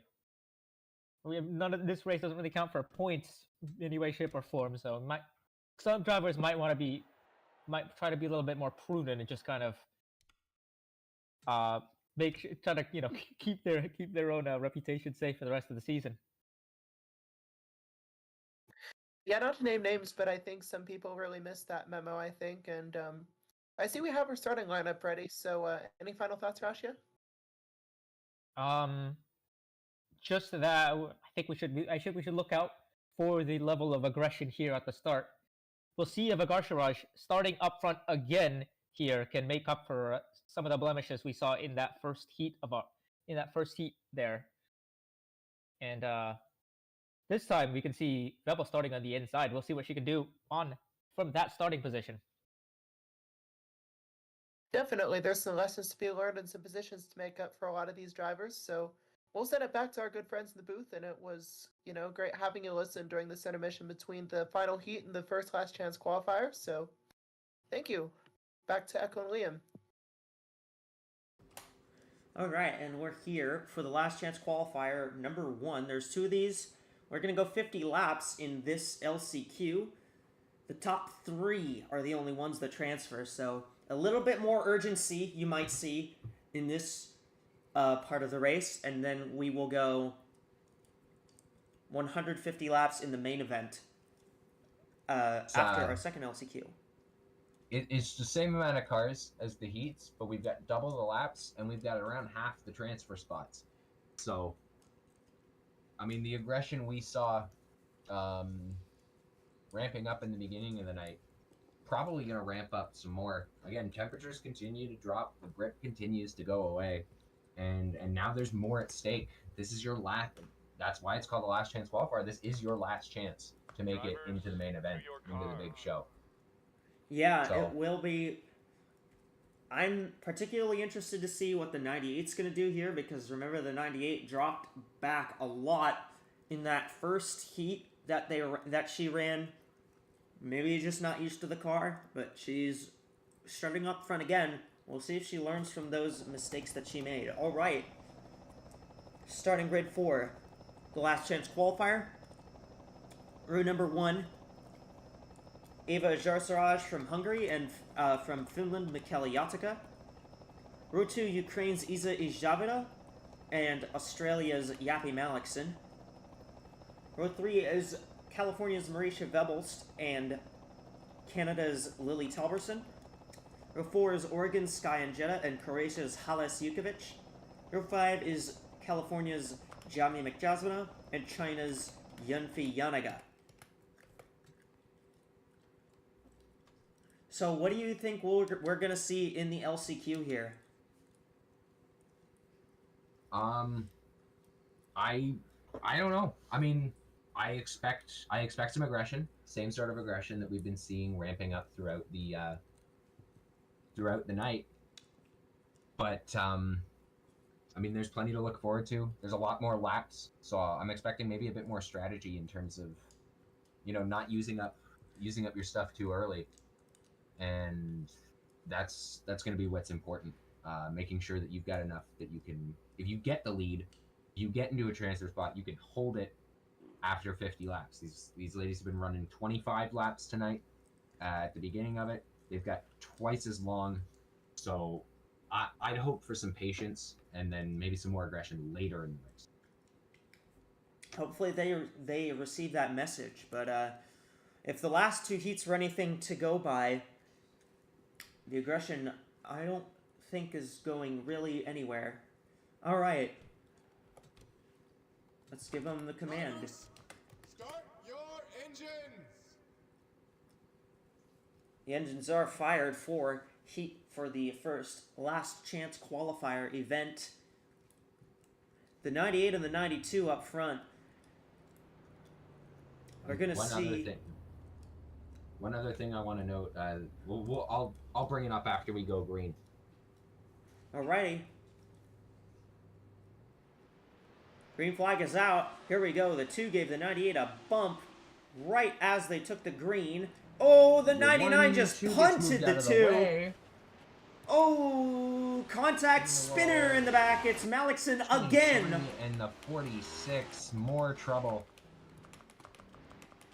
And the 99 took second after just shoving the 2 out of the way. But now she's going to lose it. Here comes the 16, 3 wide inside. 16 too.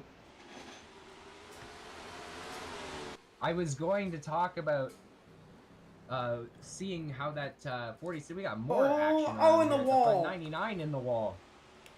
Ran out of room. I was going to talk about how the 46 team fixed up that damage from the first heat. We got more beating and banging at the back. And, I mean, they immediately got taken out in that first lap incident. Now the 2's going to get into the 16 and into the wall. Wow, they did not take that message about the aggression very seriously, did they? I don't think they heard it at all. 98, I think, just got the wall from the lead there. Yeah, I believe you're right. Sky and Jetta, who's been fast, just has been absolutely shoving everyone out of the way here. But now she's fighting with Jukovic, and the 98 is in the wall again, and the 39... 39... I don't think hit the tires. Is going to come back on track. They're 4 wide. 2's going to get the wall again. This is crazy racing. And this is about what we expected out of the last chance qualifier. It is for sure. And now the 16 of Sky and Jetta has the lead in this first LCQ. 46 team trying to chase down a transfer spot. All of that beating and banging at the front has reeled in one of the cars that was involved in that lap 1 incident. We got a couple pit road reports. Let's throw it to Asher first. What do you got on the 23? Yeah, we got a CrowdStrike pit report. The 23, Yappy Malikson is really living up to her nickname right now. She is very vocal on the radio right now. That 23 really off the pace after being tangled up in those early shenanigans, for lack of a better term. She is very vocal right now. I think there's definitely some underlying damage for that team.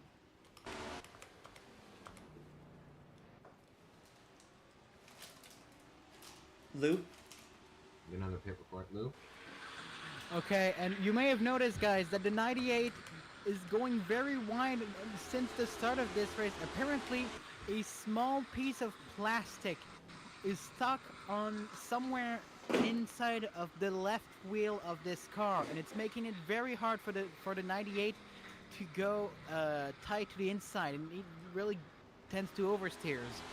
So keep an eye on that. Maybe if it gets in a battle with another car, it could be a major disadvantage here. Well, that's certainly a very interesting development on the 98 car of Ava Ajarsaraj, who right now in that third position, right now in the transfer spot, but Certainly ironic.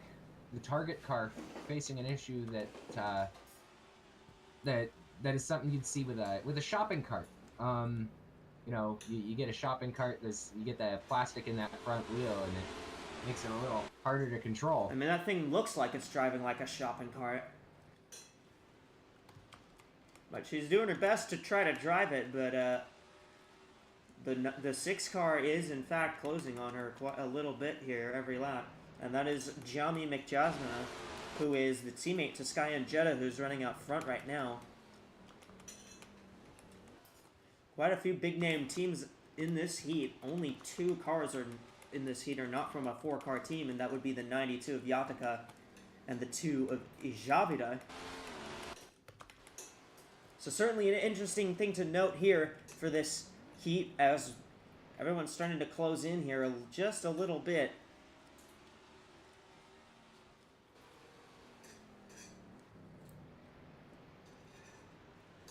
It might be interesting to see. Obviously, it's calmed down now, but I think as the as they start to run some laps, I think the aggression's going to start picking up again. If they get side by side, if somebody gets close to somebody, they get side by side. I think you might want to be worried. I mean, as well, these short track races, especially these really short track races, tires aren't going to be too much of a concern in these short runs, these heats, these sprints. But tire wear still exists. And as we got a battle for the lead now. Here comes Halis Jukovic. As those tires do start to wear down, on top of already that lack of grip due to the low temperature at the racetrack, that aggression might come back to bite some of these drivers in the back. And now Sky and Jetta surrenders the lead here to Jukovic, but the good thing for the 16 is she is still in the transfer spot. The bad thing is the 98's really hounding her, and the 6 is hounding the 98, which is one of Jetta's teammates. So if I'm Ajar Siraj, I'd be worried that those Southwest Racing cars are conspiring against me in some way.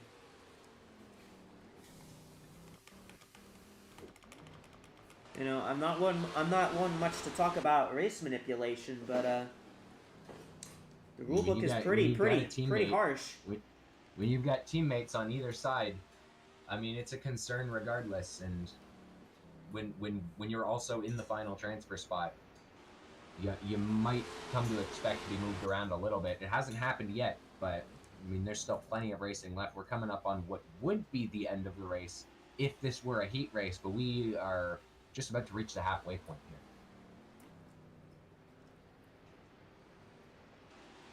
And what has been a quite interesting LCQ so far, as just about to enter uncharted territory, as these cars haven't run more than 25 laps of a run. We're going to see, barring any caution coming out, a potential 50-lap green flag run, which is twice as long as they've really run throughout the whole weekend. They didn't have a very long practice session to qualify. Each group, when each group got set, they only got 15 minutes to set a lap. So it's also, I mean, it's interesting as well. We've been talking all night about sort of the evolution of the aggression that's been happening in these races. This was the first time we had cars getting that aggressive after the first lap. It was a solid 3-5 laps of cars getting into each other, into the wall, and it's definitely a part of that has to come from this being the last chance qualifier, this being the final shot to make it into the main event. But we've been talking about it all night, and if the past 5 races now are anything to go by the time we do get to the main event, it's going to be crazy.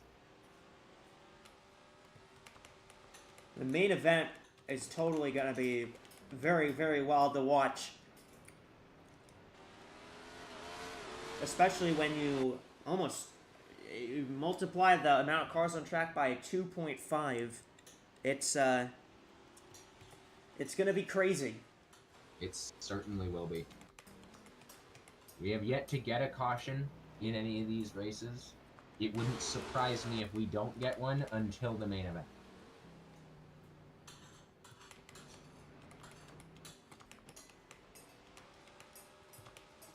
Six has sort of dropped off the 98 a little bit. I think if for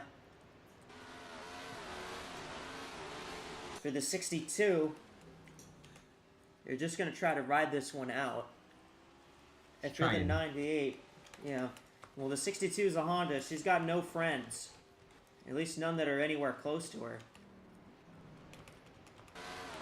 6 might just be trying. I mentioned it earlier on in this LCQ, just trying to save up so that she's got better tires in the final 10-ish laps, so that you've got sort of the extra drive to strike and take that final transfer spot away. We got a pit report. 98, Luke, what you got? Alright, well, the piece of Selfan, which was stuck on that wheel, apparently got off on lap 27. It's been a few laps since it got off. It's sitting at the apex of turn 1 and 2, so they need to be careful going down there. I'm surprised there's no caution, but I guess they're not going to throw it for such a small debris. But yes, there is a piece of plastic at the apex of turn 1 and 2, and if they're not careful, well, they might run into it and have the same issue that 98 had at the first for the first 20-something laps of this race. Very interesting to note and seeing the race officials try and take safety into precaution, but also try and prioritize the amount of racing that we get to, and you gotta appreciate that from the AWSCO race officials, that they want to see racing just like the fans do. For sure, and I mean when that piece of plastic, it didn't really compromise the 98. She's still within a transfer spot, and it's sitting in a spot where it's going to be really hard to get that jammed up in the wheel well, like the 98 had it. Doesn't surprise me in the slightest that the officials are going to let that one slide. So, I'm curious here, if you're the 6 car of McJasmina, we're coming to 10 to go. You've tried saving up your stuff. You're not really gaining that much on the 98. What are you going to try to do differently to try to get to her?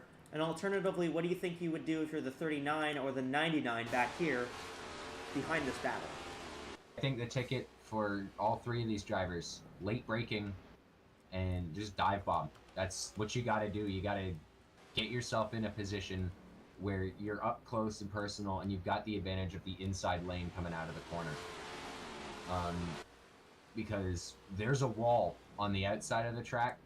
There's a lot of room on the inside. If you can make some space on the inside down the straightaway, you're in a better position because you can squeeze your opponent. And I think that's what these guys are going to need to do if they want to actually try and strike for that transfer position. And alternatively, what are you going to try to do to defend that if you're the 98? Because the 98's in that final transfer spot. She's trying to get through. She's had a lot of issues, but so far, she's still in at the moment. If you're the 98, I'm defending. I'm literally taking the same advice that I'm giving these 3 at the back, and I'm sort of flipping it on its head. I'm running that inside.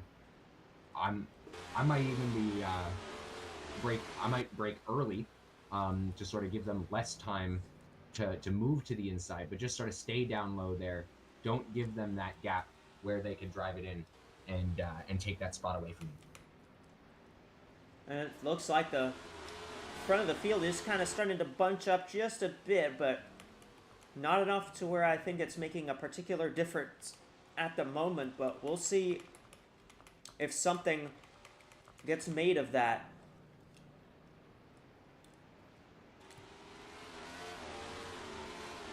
Jukovic still leads. And as we go here in LCQ number 1, we have just 6 laps to go, as we've just completed lap number 44. And for these guys that are a little further back, they're going to need to do something very quickly. If you're going to make a move, you have to do it now. Yeah.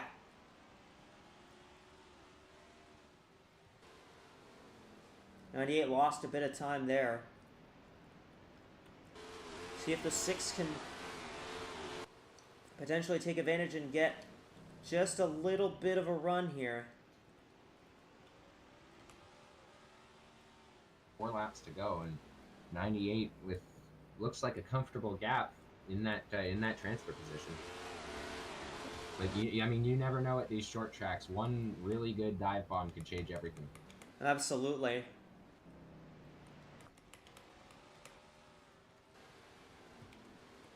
Focusing on that transfer spot right now. The 99 right behind our teammate, Webelst, I think is really consulting the idea of maybe moving her teammate out of the way to try and have a run at that transfer spot, but she's a bit far back right now. 2 laps to go. It might just be a little too late for the 99 and 39 here. Yep. I wouldn't put that past Mauricia to do that, but it looks like she's going to hold off on it. Last lap. Pretty calm at the end of this LCQ. Not much that anybody could really do. It's going to be the 62 that wins. The 16 will get the second transfer, and the 98 will get the third and final transfer. And these cars those other cars will go home, and they will not be in the main event tonight.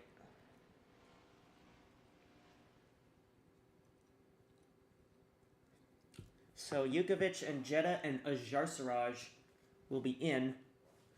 And for McJasmine and Tulberson, Webelst, Janiga, Yatica, Ijavida, and Malikson, they will not be going to the main event. And they will have to set their focus on next week's Daytona 500. And yet again, it comes down to that. It comes down to those first few laps. Those have been crucial in these races, and I mean, this time it was the first 5 laps. Cars moving each other, bumping each other, putting each other in the wall. It was all kinds of aggression, and it was. It ended up being those 3 cars out front that were able to make it work. And a lot of the more aggressive cars, I mean, from what I saw, did not make that transfer spot. So you do require patience to make it into that main event. Well, let's go back and see what happened. Let's go back to the start of this LCQ and just take a good look at what happened here. I know the 99 punts the 2 here. 99 was really trying to make a move there. And there's where the 23 goes around.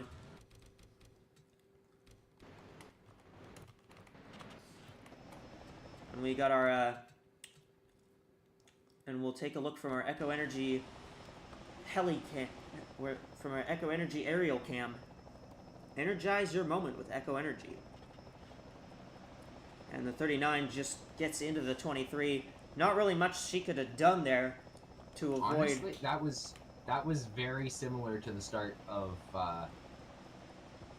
Heat 3? It was Heat 3, yeah. Yeah, they were absolutely going all over the place at the beginning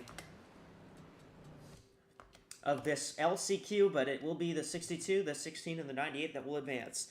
All right, we're going to throw you back to the studio for Madison and Rasha. What do you two got for us?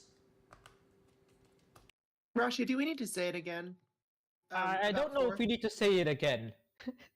Although this time I think the RG Bargy zone was a little bit wider because the 99 decided to play have a little bit of fun with everyone there.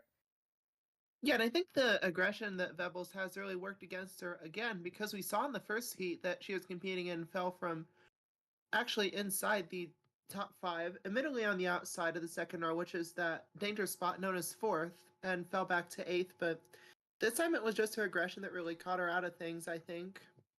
Yeah, she paid a lot of attention to into the I would say into the aggression and trying to get people to drive people out of her way, and she didn't really focus on the part where you have to hit your marks and stay on the inside to be able to to maintain your position. That's what hurt her basically a lap afterwards,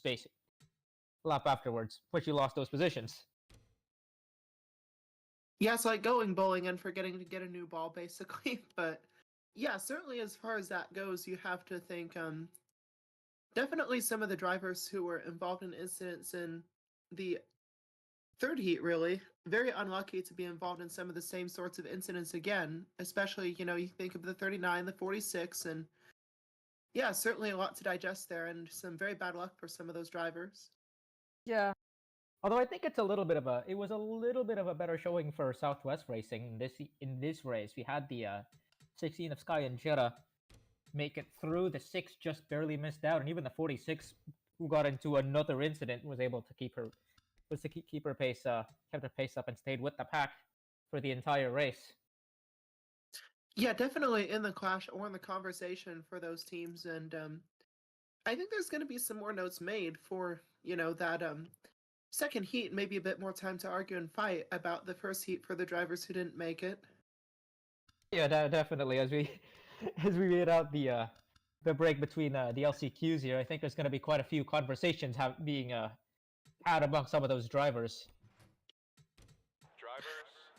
Oh, definitely. And some of those drivers who are most aggressive or angry with each other in, say, Heat 4 or even a little bit in Heat 2, we're going to see them on track this time, including the 55 and the 18 teammates, in fact, getting into each other. And 18 being quite rightfully upset at the 55. You wonder if that feud is going to carry over into this event, too.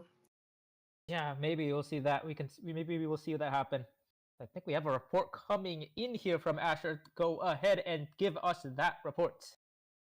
So, just on the point of the 18 and 55, I think that Ford has made it pretty clear that they don't want these two tangling on track. Obviously, Harry was talked to after their heat and the run-in with Bria.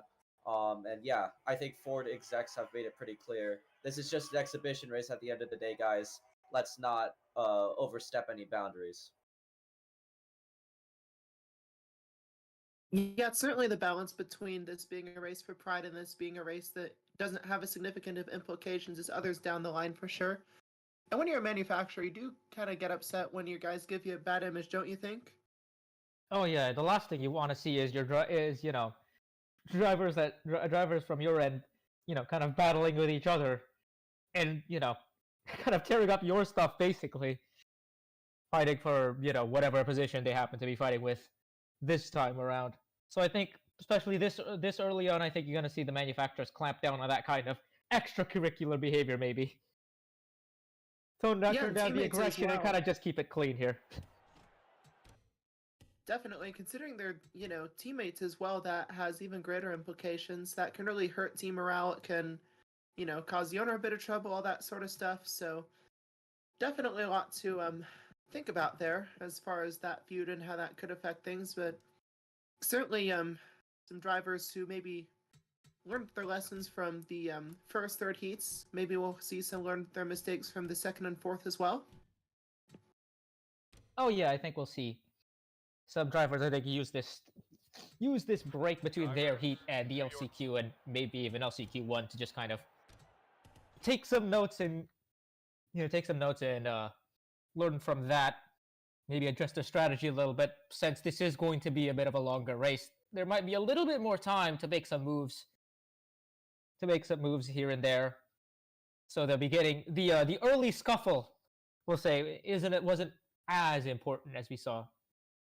Especially with the 64 there the 62 in that last LCQ was able to march their way up front. Yes, and even though you have twice the distance to go in this race, 50 laps versus previously 25 in the heat races, that's not necessarily twice the opportunity, considering we haven't seen a lot of action after those kerfuffles, might we say, in the first portions of these races, to varying extents. In fact, the first really didn't see much of anything happen at all, but the other three had varying levels of intensity, each increasing, so this being the second last chance qualifier, I think, could it be even crazier than the first, or was the first just get it out of your system and chill out for the second? I think we'll see about the same level of action at the beginning of Heat of LCQ2 of LCQ2 compared to LCQ1. I don't think, since we have a fresh set of drivers here, I don't think we're going to I don't think we're going to have that much of a change of action. I think drivers are going to be just as active and just as antsy here at the beginning. I think everyone understands that you want to make as many moves as possible early on in these races, or else you're going to have a pretty uphill climb just to get up to the final transfer spot. And Ludovic, come on down. Just give us your pit reports. All right, guys. So at this point, it seems like the folks at the 71 team managed to calm the driver a little bit down, but Little still has a lot of anger, and while the team was blocking us from necessarily hearing what they were saying, sounded like there was some kind of maybe payback or something like that was coming, and the 27 and 71 are starting right behind each other, so watch out in turn 1. Things might get ugly. Yeah, you see them there on the insides of the second and third row there, those two who had that feud earlier on. Of course, in that second heat, I do believe, and we see some of the other drivers from heat number 4, the 55 and the 18 on the third and fourth rows on the outside, so definitely quite a bit of conflict brewing, and it could spill over into this as we discussed. And any final thoughts, Rashia? Yeah, I think the 18 now starting behind the 55, but that's definitely a spot to watch, as that is that prime RG Bargy zone as we've discussed over and over again. And I think the last person I want to point out is the number 71 of Abby Little. She's typically quite good at these tracks. She's a high-performing driver at all sorts of tracks, so I think she'll be one to look out for in this second LCQ. Definitely. The outside is more the victim zone than the aggressor zone, but, well, only way to know is to watch this event, and I think that's just about it from us down in the studio, so we will send it up to our good friends in the booth. Thank you for listening. Echo and Liam, take it away. All right, and we are back here from the booth here at Daytona. Getting ready for this last LCQ. Yeah, LCQ number 2. Buckle in. LCQ number 2. Insane first heat, or insane first LCQ in the first few laps. At the end, it was very, very, it was okay. Didn't have a lot of action. To what we've seen. Didn't have a lot of action at the end of it, but we saw a lot of drama in heat number 4 between those drivers. The 18 and 55 are starting right next to each other on the outside lane once again. Do you think the 71 and 27 also aren't particularly happy with each other? Do you think we see some payback in this LCQ? Or do you think those guys wait till after the race to dish out a little punishment? We heard in that pit road report the teams of the 55 and 18 have been told to sort of chill it out, not, go after each other. It's an exhibition race, and I mean, Ford does not want that. For the 27 and 71, I don't know what was told over there, but it's the middle rows in this last chance qualifier. The positions directly in front of them are the 3 that will be for the transfer spot.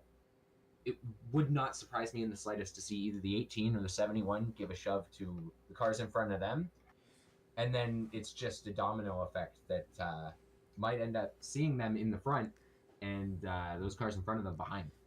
remember what Mauricia Vebels did in the first race, or in the first LCQ, she just shoved everyone out of the way, but it ended up not working out for her, and she still missed the race. That's where that patience that I've been mentioning is going to come into play. And I mean, with Vebelst, she got into it on the first lap, and then she kept on being aggressive, and that ended up working to her detriment. She ended up in the wall. It was the same thing for the 2 car, got knocked out of the way, was super aggressive after that, and ended up losing positions because of it. So in this heat, I still expect absolute chaos in the first lap. But again, the strategy that at least I think is going to work best is going to be, after that one, settle into whatever position you're in, and then make the move later, instead of getting yourself into a spot where you don't have time to actually make that last move into a transfer spot. Yeah, I have to agree. All right, let's get your starting grid for LCQ number 2. In the first row, I'm just making sure. Okay. In the first row, Japan's Mika Harina is alongside New Mexico's Carly Byrne. Row 2, we got Washington's Nietzsche Garnston and Texas's Paistlin Yiria. Row 3, it is Pennsylvania's Abby Little alongside France's Bria Delade. Row 4, it's Qatar's Taylor Happerman and Mexico's Perry Alacantes. And in row 5, it is California's Yanni Waterton alongside England's Dira Reister. All right. We're going to give them the command to get going. Drivers, start your engines. Strap in. This is gonna be crazy. This race, this final last shove to get into the main event. This is it. This is the last chance. These 10 drivers, only 3 of them will get in, and I imagine they'll be doing anything they can to get in. Here we go. The green flag is out. And the 55 did almost the exact same thing. Oh, they're as the 4 wide. 4 wide in turn 1. The 27 went to the inside. They're still forward on the back straightaway. And the 31 is spinning. 31's going around. And the 82, 9, the 55 is in it. The 9 spun around there. The 17 absolutely sent it. The 27 of Nietzsche Garnston's got the lead. The 71 has got the wall. And the 17, who started in 10th, dead last, is up into 4th and maybe going to challenge for the transfer.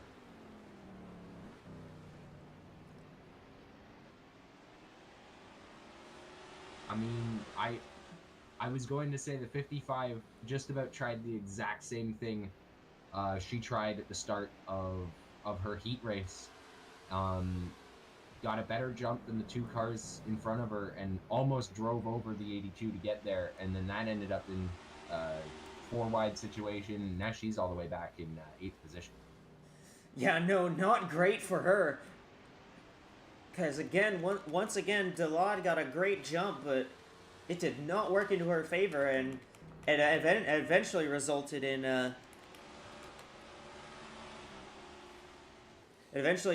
in some very, very poor things happening. We got a pit report. Asher, what you got on the 17 of Dira Reister? Yeah, I got a CrowdStrike pit report here on the 17. Shout out the Ozark Motorsports team for getting this car back up to running order.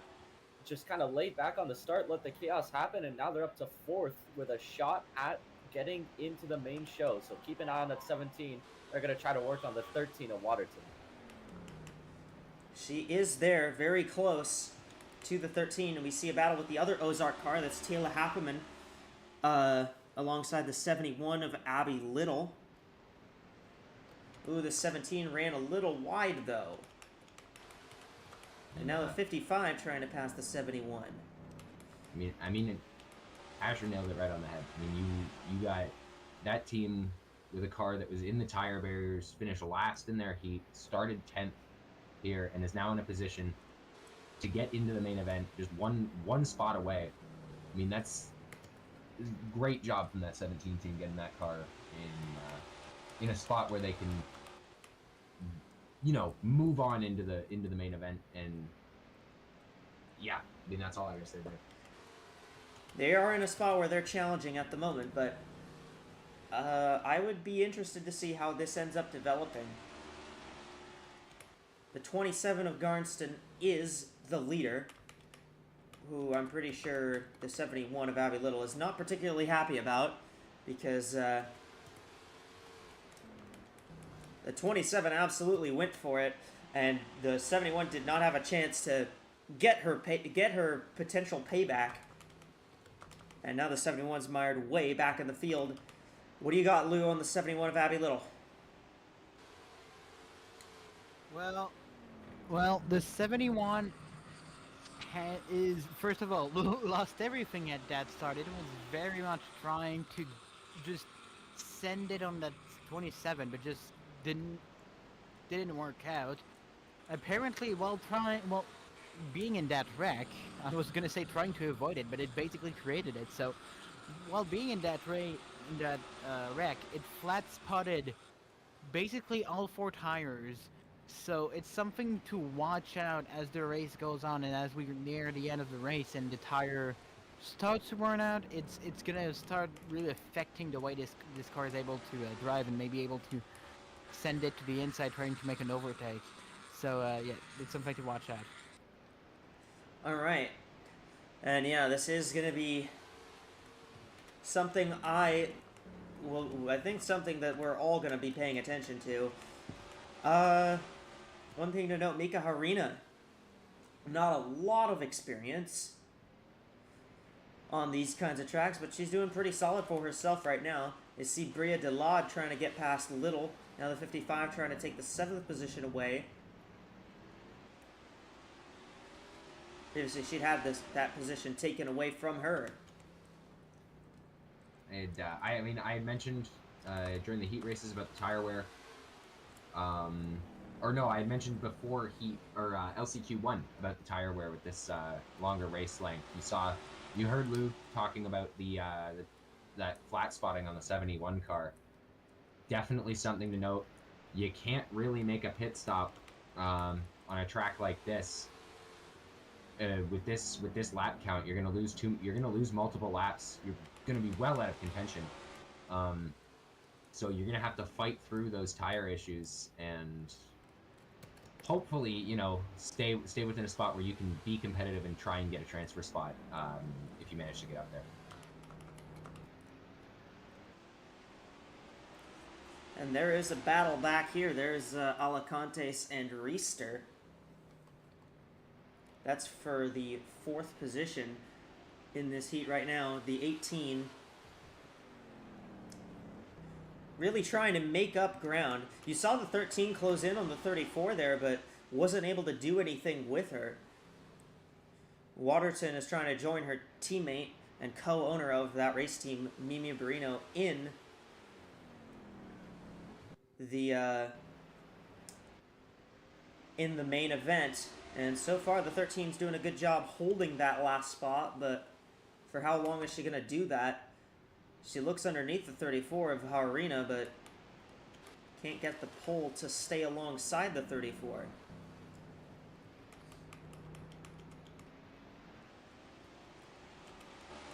Into a similar rhythm to what we've seen in all the races previous. Drivers started following behind each other. We got to move for 4th here. Here comes Alacantes to the inside on Reister, and she is going to take that spot away.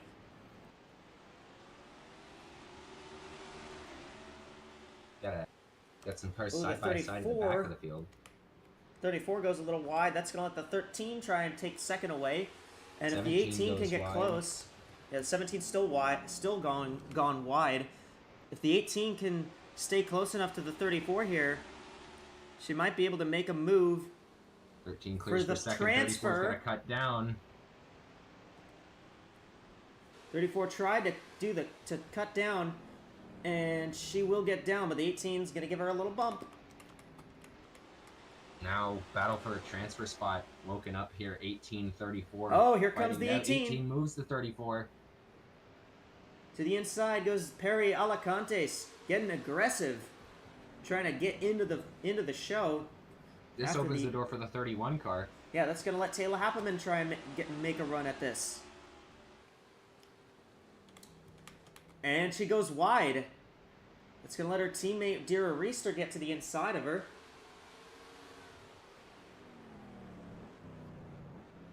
And the 55 of Brie Delade gonna try to follow through. 55 has also been looking very fast. Again. Yeah, 31 was forced wide by the 55 there.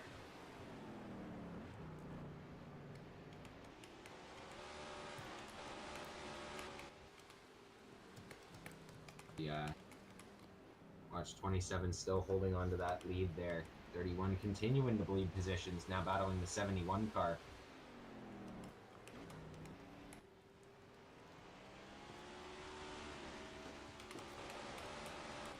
Oh, the 9. Where was she going? Off. Where was she going? Did she get hooked or something? I don't know what happened there. 9 was all the way down to the tires. That's the second time that car's been down there today. Yeah, that was, I was not expecting that. The 82 got on the wall. Wonder if the 9...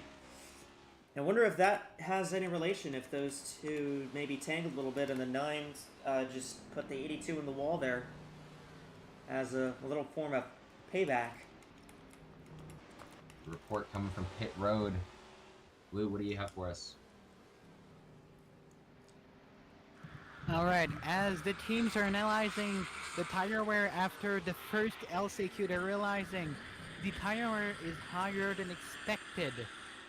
So this is something I think was very important to say here. The tire wear is it's very much more important than anticipated, and some teams are getting worried as to how bad it's going to be in the actual clash, and if they may have to do a pit stop. Very interesting to know. Watch the 55 on the outside, the 31 there. 55 tried to get clear, but 31 just kind of pushed the door open there.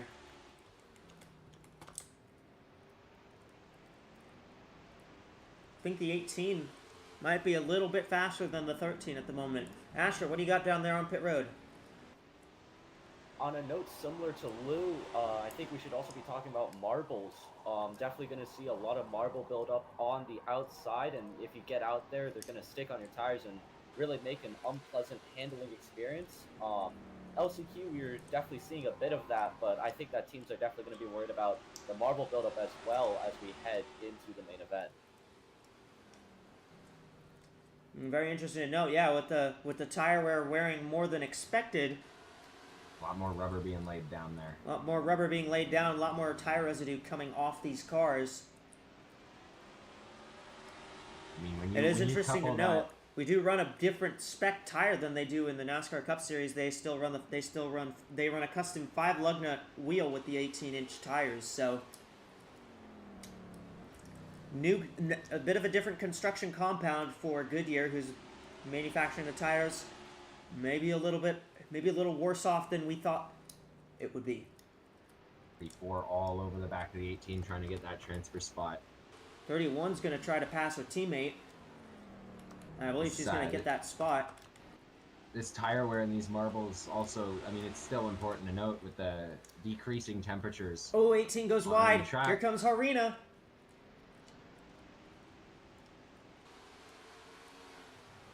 Again, it's just less grip. It's more sliding around for these cars, and that's going to make it extra difficult to, hold on to a spot for a pass. And I mean, specifically holding on to the outside as we see the 18 struggling to hang on here, now losing 2 positions. Yeah, they're getting really loose up in the marbles. And now the 18 is stuck up there. Not where you want to be. And the 17 going for it on the 18. There's still the 18 not able to get down. And now the 18 is going to be dropping back to where the 55 is. Less than 10 laps to go here. We got to... 55 gave the 18 just a couple bumps there.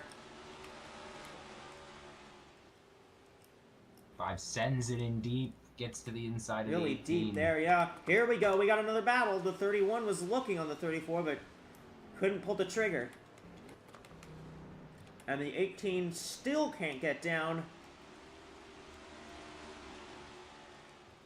Now Abby Little gonna open the door. 6 laps And to what go a fall from grace for Perry Alacantes, who was in the transfer spot up until that last moment, and now she has fallen all the way back into the 8th position, and the 31 has slid up the track, and that's going to let the 17 go for that spot. If you're the 34, you're gonna love seeing that in your mirror, because that's giving you a chance to pull away with that transfer spot. With 5 laps to go in this race. Absolutely, and Dira Racer, who had been involved in that incident with Alacantes and Delad. Now the 71 goes to the outside of the 55. The 9 on the inside of the 18 there. Abby Little getting aggressive, but it might be too late for her. Might be too late for most of these guys. For most of these girls. It is Harina who has that last transfer. They're getting pretty antsy back here, but they haven't been able to do anything with it. 2 laps to go. 17's gonna need to make a move. She gets real close. She's very 1 and 2 close. there. The 17's gonna make it. She's gonna need to push it really deep. Gonna need to make that dive bomb work. White flag, She's got a 1 to lap. go. Bit too far back to do it right now.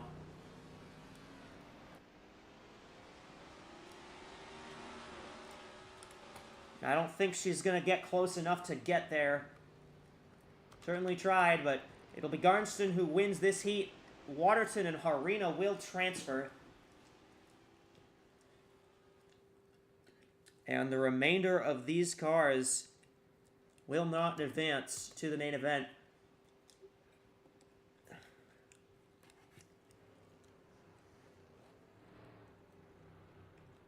Interesting. The intensity seemed to be turned down a little bit from what we saw at the beginning of LCQ1, but the intensity at the end definitely picked up. Absolutely. One thing I might want to check out is that incident with the 9 car that led to the later incident with the 82. Sort of see what happened, what caused the 9 to get all the way down to the tires.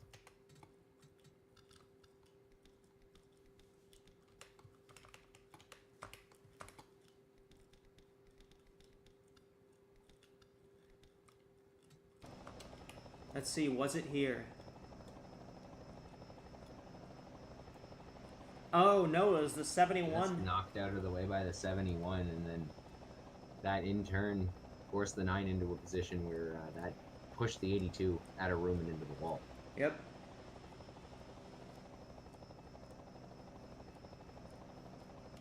'82 just wasn't expecting the 9 to be underneath her, and the 9 was really pushing it, trying to get to the 71. And I get the frustration from Abby Little, but she took it out on an innocent bystander there, and that's not particularly what you would want to do. I don't even know if that was frustration on Abby's part there. She was sort of... Well, to be fair, she did get into the 31 there.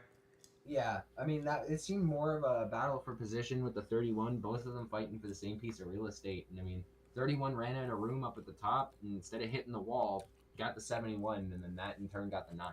So, sort of it's a game of musical chairs almost. And then you and another person are aiming for the same chair. Someone's got to take it, and someone else has got to be sitting on the floor. All right, well, we're going to send you guys back to the studio as we will get prepared for the main event here in just a few minutes.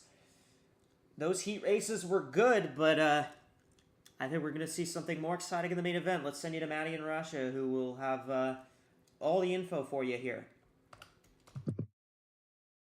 Yeah, it was almost a redemption tour for Perry Alcantes in the 18, but just totally lost it near the end. Finished behind everyone except the 82. That's really unfortunate. What do you think about that, Rashia? Yeah, I think it was this LCQ here was a story of many drivers trying to forge their own redemption stories here. We saw the 17, I think, there and thereabouts the entire time. Was just not able to gain that they were just not able to lock in that final transfer position, especially with the was it 18 and later the 31 trying to get their hands on fourth place before that. Yeah, we did see a really good battle for that transfer spot all throughout the race, which is certainly a very welcome change from some of the earlier events, but certainly something we've been seeing a bit more lately. So I think our racing quality is heading in the right direction, which is exactly what we want to see. Oh yeah, it was definitely the racing in this LCQ was really good. I think we saw a lot of cars coming and going. We saw the 34, I think, of Haurina just kind of sit around that final transfer spot the entire time, moving back and forth between being in and out of the main show. Well, if that's what works, then go ahead and do it, I guess. Make your moves at the right time and stay in that right position. Abby Little, though, not really able to do that. Had a fairly advantageous position starting in fifth, but kind of threw it all away admittedly. Oh yeah, rather her performance was rather messy in this LCQ. We saw she really wasn't able to make much of an impression at the start, and while the rest of the race she kind of just existed on the mid pack, basically, not really being able to get close to that transfer spot.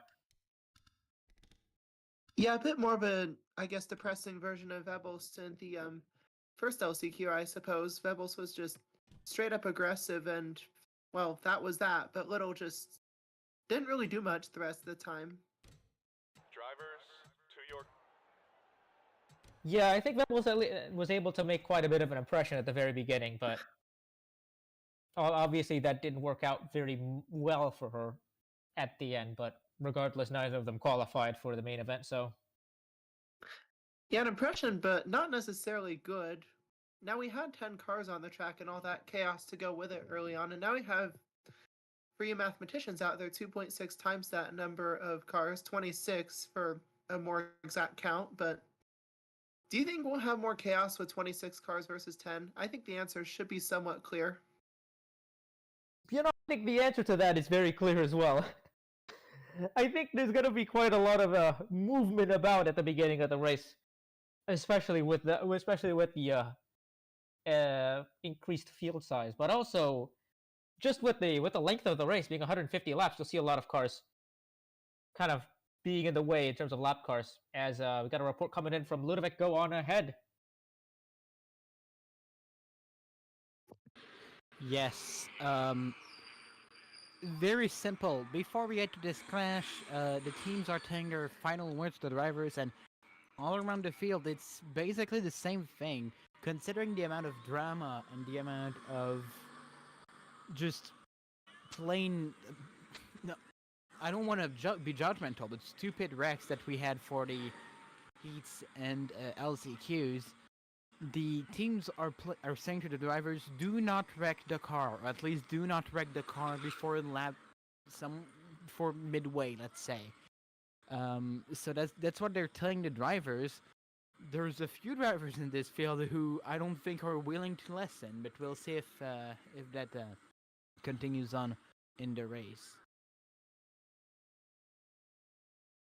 Yeah, I'm not going to name names, but I think there's going to be some drivers who forget they heard that, and then they'll just make a silly move into turn one, or even before the start-finish line, as we saw in the fourth heat here. But yeah, certainly the argy-bargy zone, as you like to call it, is going to get considerably bigger. Do you think fourth is still going to be the worst spot to start?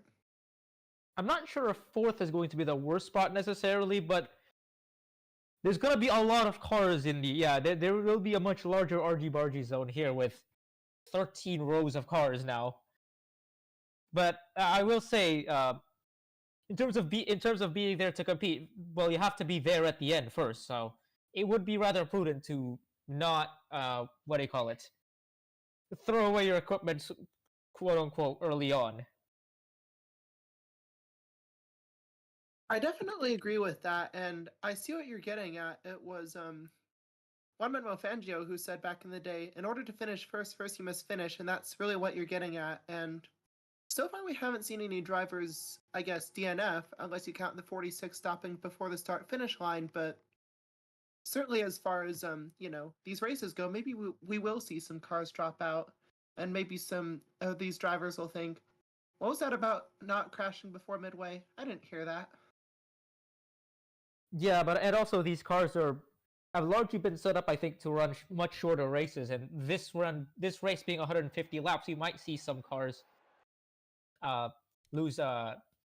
We might see some mechanical failures here and there. I think there's probably going to be a slightly increased chance of that happening this time around.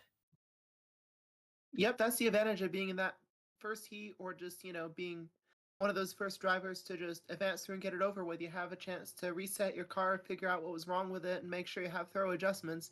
Some of those drivers who are in that LCQ most recently, maybe not as much, but we'll have to see how that goes. Any final thoughts, Rashia?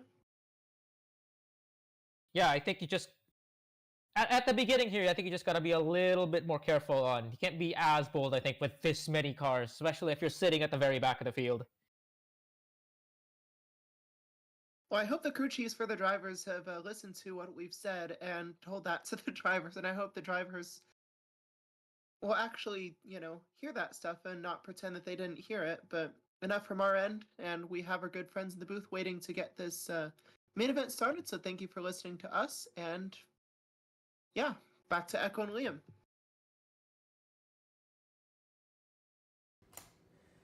And hello everyone, welcome back to Daytona. This is the main event for the Echo Energy Clash at the beach. 150 laps, we got 26 cars.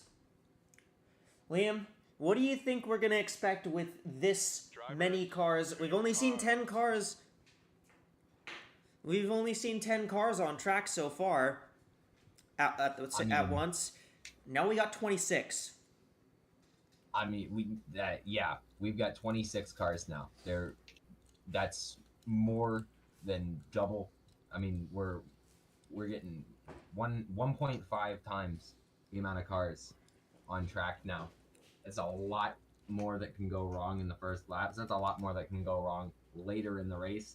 And I mean, now we've got 150 laps. That's 3 times the amount of laps we were running in the LCQs. That's 6 times the amount of laps we were running in the heats. So it's a completely different animal. And again, as the night has gotten colder, the wind's blowing, not quick, but the wind's blowing. And I mean, it's gonna be a show, and you're gonna want to stick around and watch it, because this is gonna be something.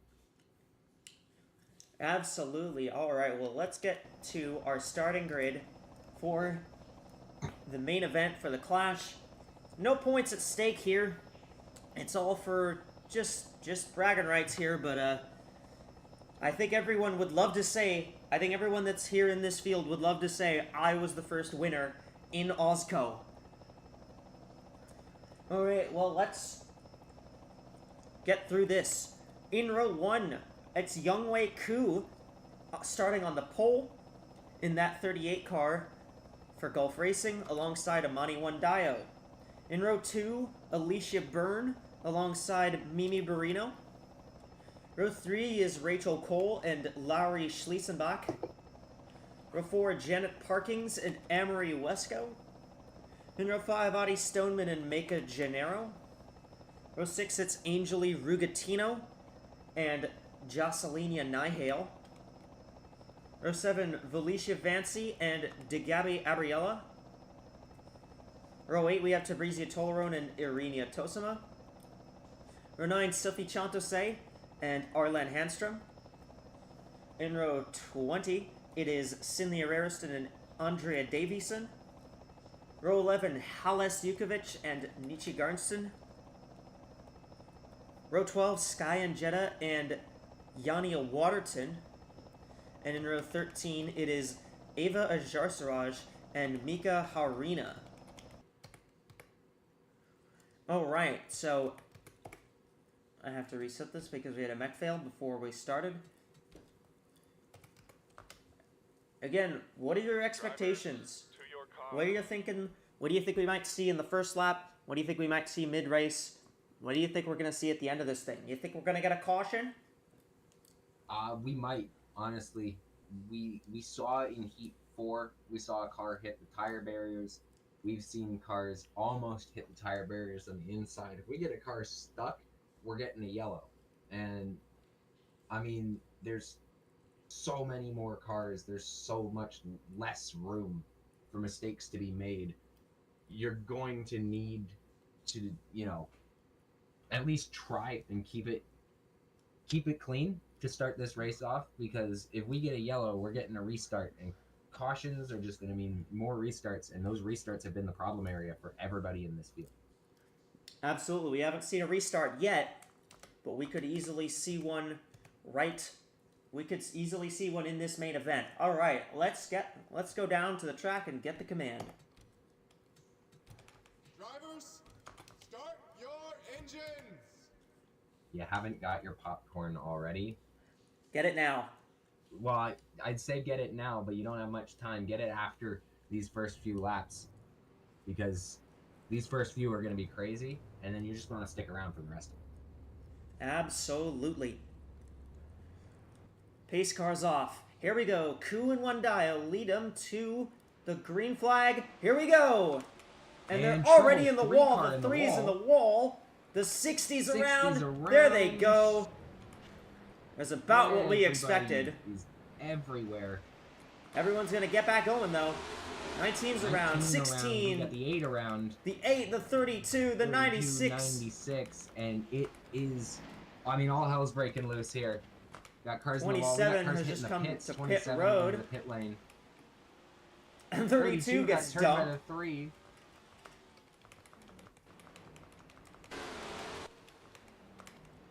I mean, wow. What a start. I believe the 27 of Anichi Garnston went down the pit road to avoid the accident and had to drop to pit road speed, so she's going to fall a lap down. She did not stop. Nothing. She didn't do anything to her car, so...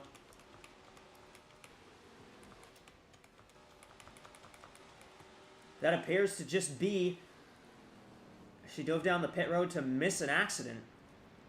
And it's going to cost her a lap. She just won that second LCQ. And already with some not great luck. The 38, big start for Youngwei Ku. Already a second out in front.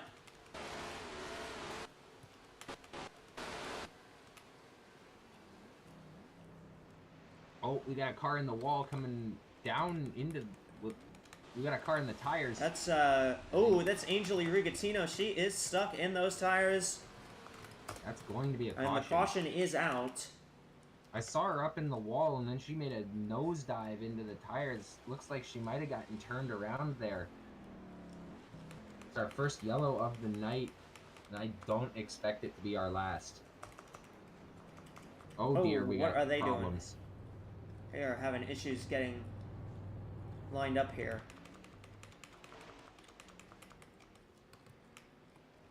Alright, as we get ready to go to replay here, Lou on pit road, what do you got for us? All right, well, that's gonna be the end of the race for that. Oh my goodness, I'm sorry. As we say that, there has been some incident on the backstretch. I didn't see exactly what it was. I think the 15 got spun around or something. But yes, an incident on pit lane, on the backstretch. Pardon me. But yes, that car got in the barrier.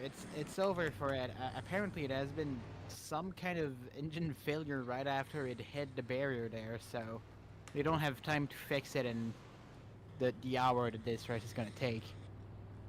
I think we've got another pit report. I saw. Asher, you got something for us? Yeah, I was just gonna have a point on the 27. They did, in fact, duck down pit road to avoid the incident. In hindsight, worked out well, but at the moment, a bit of an ill-advised move. Of course, it dropped down a lap, but might get it back here under caution with potentially a wave around. As there you go, 27 being waved around, but there are More a lot issues. of problems right now with the field trying to get lined up. So we'll see what the officials have to say about this. First caution is already causing a lot of problems.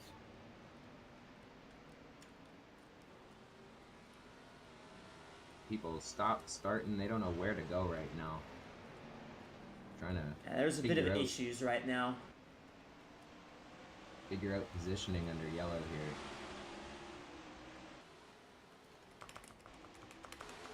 Looks like we're back Oh, under we're green. green. Yeah, we're under green again now, so alright.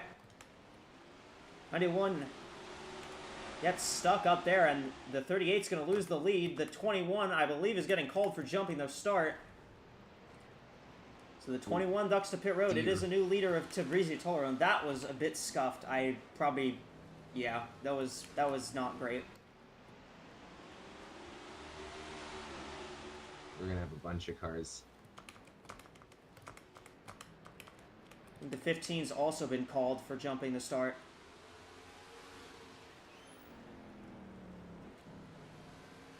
Well, we are back to green flag racing. The 42 has taken the lead, but here comes the 98 of Azar Siraj. Look at that, from dropping all the way down in the heats to having the lead now, but now the 38's going to take it back. 15 at a pit lane right into the pack. And there was some sort of incident down the back straightaway here. 26 gets into the 38.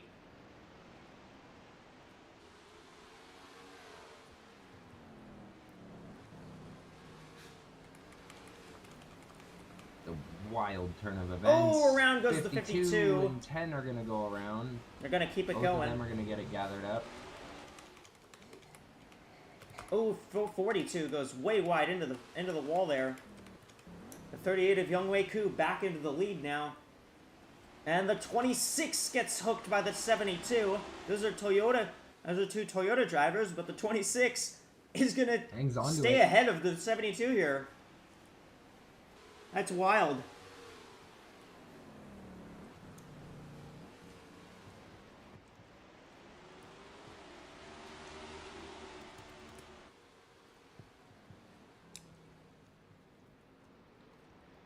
Did we already go to Lou for pit road, or? We did. We went Okay. to Lou and Asher. Okay.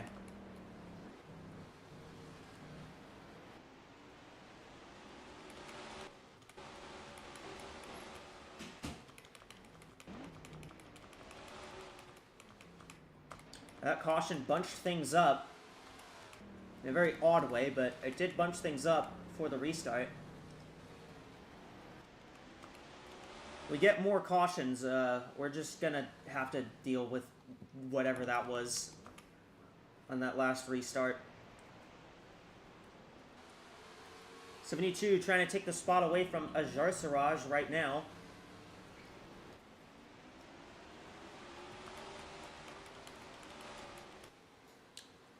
And she's going to take that spot away. Janet Parking's around the 98. And now the 62 of Halas Yukovic as well. A lot of the drivers that transferred from the LCQs are up here. Looking pretty 27 solid. never managed to get the lap back from the wave around?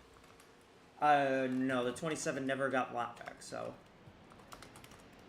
Yes. I'm gonna lap plus. I'm just gonna lap plus them, just Yeah, because they should it's gonna be be easier to in do. the lead pack. Not at least in the main lead lap group. Yeah. So for Lucky Dogs, I'm just gonna do a lap plus in this scenario. Yeah.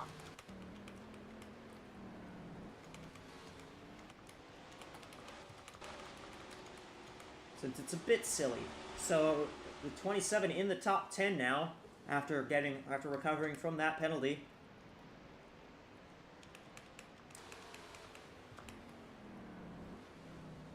There's the 42 of Gennaro. Half lead here. Yeah, the 38.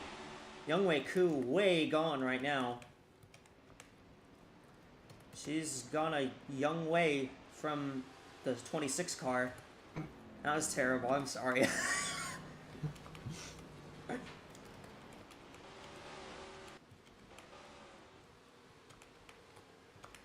There's Andrea Davison trying to get by Ava Ajarsaraj. That was awful. Take off the headset. Yeah, on that note, we're gonna send it to the studio. That's one of those jokes that on NASCAR broadcasts, Kevin Harvick could say something, you get 2 laps of dead air afterwards.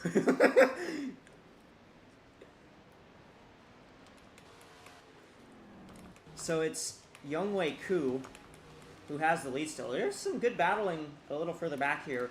Tabrizia Tolerone is in the middle of this. A couple positions there. Yeah. Hey, the 13 and the 34 are right next to each other. Remember how these two were side by side? They were battling with each other in the LCQ earlier. Yeah, there they are right next to each other once again.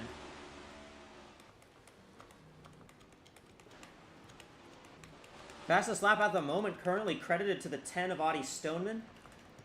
In the regular season, that would be worth a point. But this race isn't worth any points, so it doesn't matter. It's all bragging rights here in the clash, and those are belonging to the 38. Won her heat.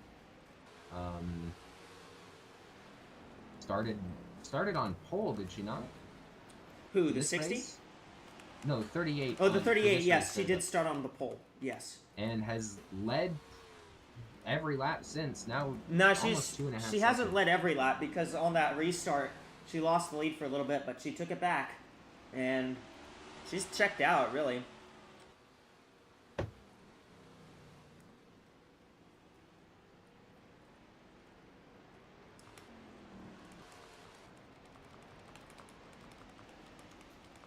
Nothing big really going on so far. It's just currently Youngwei Ku pretty well out in front. Here's Nietzsche Garnston trying to get around Mika Harina. I guess interesting to note, but all 4 Atlantic Racing cars made the race. The 32 of Rariston, the 34 Harina, the 64 of Nihale, and the 62 of Yukovic are all here in the race. So Atlantic Racing, in their first race as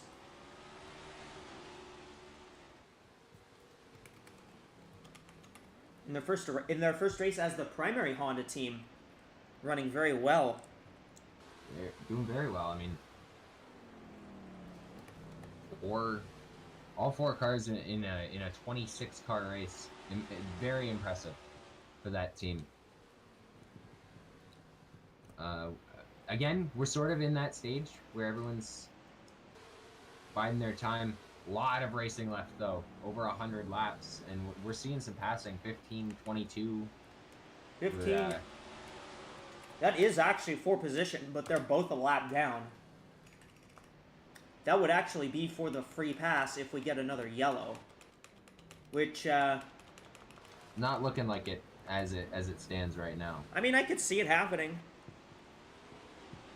We got a report on pit road. What do you got for us, Lou? Hi. Well, actually, I'm at the race control at the moment. I went to check what happened with that caution. Apparently, the green flag was thrown early, and they just had no way to fix it when they realized that, because there's no flagman here. If you notice that there's no flagman on that start-finish line, so there's not really a way to advise the drivers except team radio, and they just never were able to get that information to the teams and the teams to the driver in time before they went to the restart. And after that, you can't really just throw a caution again. So that's what happened, and that is why we got such a a bit of a kerfuffle when we went back green. Just want to elaborate on what Lou said there. We do have one flagman up in the flag stand. That is it, though. There's no so caution lights from- around the track. No caution lights. It's just that one flag, and I mean, once you got it in your hand, it's gonna take a minute to switch it out. And if the driver's seen it, everybody's got to see it. So.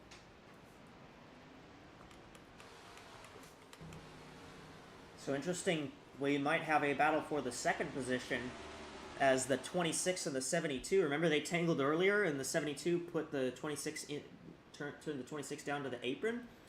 Well, now these two... Now these two drivers driving for the two side teams at Toyota,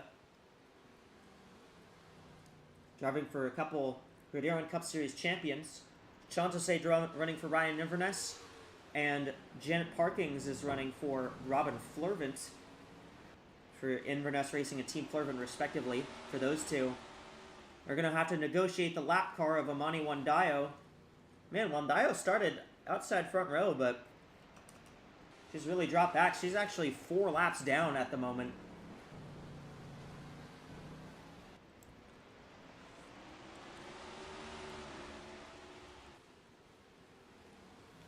And the 26 will finally get her way around the 21. As will the 72. 72, yeah, will also get there as well.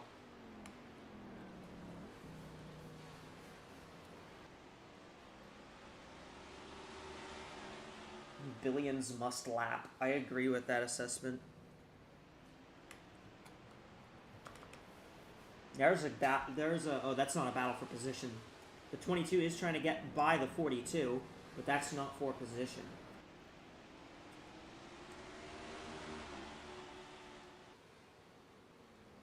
Got coming up on now what would be the end of an LCQ here. Coming up on lap 50, but I mean there's still that's only a third of the race down. So Yep. We have 2 more LCQs to go for these guys, and 4 more heat races. They've run. I guess you could say they've run 4 already, and now we're gonna run. They're gonna run 4 more. Actually, no, they're gonna run 42 in the wall. Oh no, they've run 2 already, and they're gonna run 4 more. There we go. Sorry, my math is not mathing today. 62 gonna get by the 21 there. 4-second lead for Youngwei Ku. That 38 is on a roll. She has looked fast ever since she took the lead in Heat 1. She's looking at the back of the field right now, in front of her. Yeah. And as she comes around to start lapping cars, she's got to be worried that when she starts lapping some of these drivers, that they don't get squirrely and possibly take her out of the race.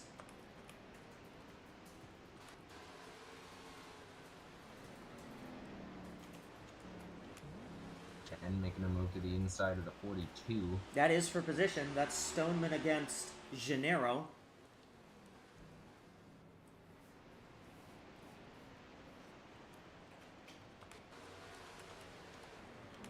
And the 21 of Wandayo, well off the pace, just here to basically be a roadblock. But the 21 is 27. The 21 is being told the 21 is keeping. We are being told that the 21 is keeping minimum speed, so that 21 will not be called to the pit road.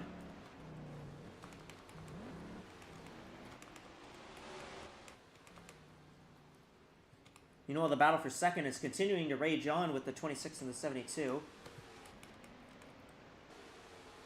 The 15 continues to make up spots, but the thing is, the 15 is not on the lead lap.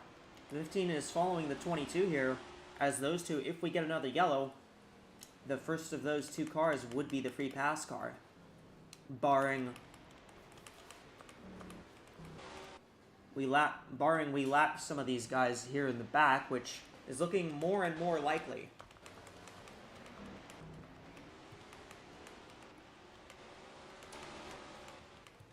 Only one Evans Ross Racing car made this race. It's Irina Tosima in the 93 car. Not looking too sharp, but we'll see if they can maybe make a little comeback here. 10 car going for a move on the 32. Interesting to know, but the 10 of Audie Stoneman seems to be very fast. Very quick indeed, and I mean, we're talking about that battle for a second. That has just widened the gap even more to first. 5.5 seconds now to that 38 car. That might close up as the 38 starts to deal with lap traffic, but Yep. You never know. You never know. As much as these guys, I think, might be hoping for a yellow, if we get one, Certainly be. if we get one, that would be something that I'm not sure would save them. I'm not sure would save them from the 38. That 38 looks really, really fast. With the as well with the issues we saw on the last yellow flag, with increased number of lap cars now, it's certainly interesting to see the field try and sort that out if we do get another caution.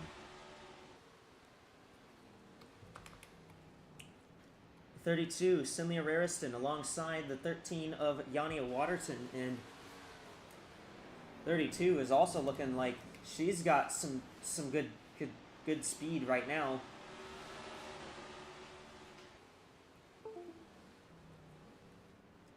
.38 car now finally approaching the actual back of this field. Yeah, Start, 6.2 seconds out in front, but now she's actually caught up to the 64 of Jocelyn Nihil, who's currently the last car on the lead lap. So now the 38 is going to have to start dealing with this lap traffic, and we're going to see whether that will play a factor, as she is starting to lose just a little bit of time, but also that is kind of expected. She actually gained it last time around, but we'll see this time now that she's got 2 cars in front of her. She's still gained. Still gained. Just a tiny bit, but... Battle for second definitely helping that out. Yeah. It's into the back for the 91 there. I think she's telling her to move. It's a little love tap saying, get out of my way.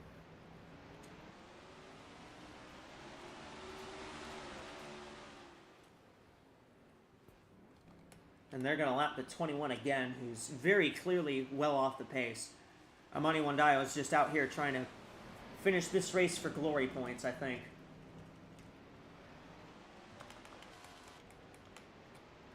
2/10 gained there by the 26 car. But yeah, once the 26 and the 72 hit the lap traffic, then they're going to start getting slowed up.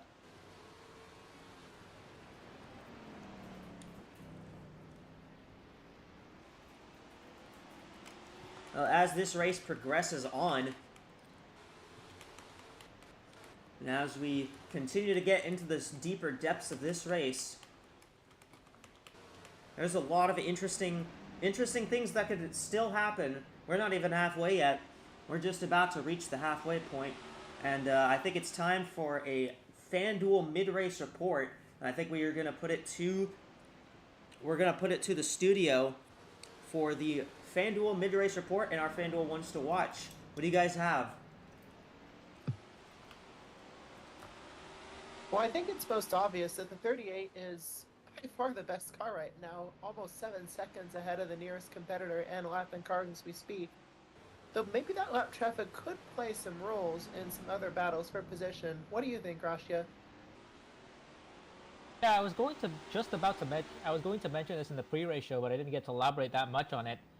That with this longer race format, I think we're going to see lap cars becoming more of a factor, especially for those cars in like 2nd to 5th. I think trying to chase down the leader here. Well, there is a significant gap to make up for that 26 Chantose. She has a long way to go before she can catch 38.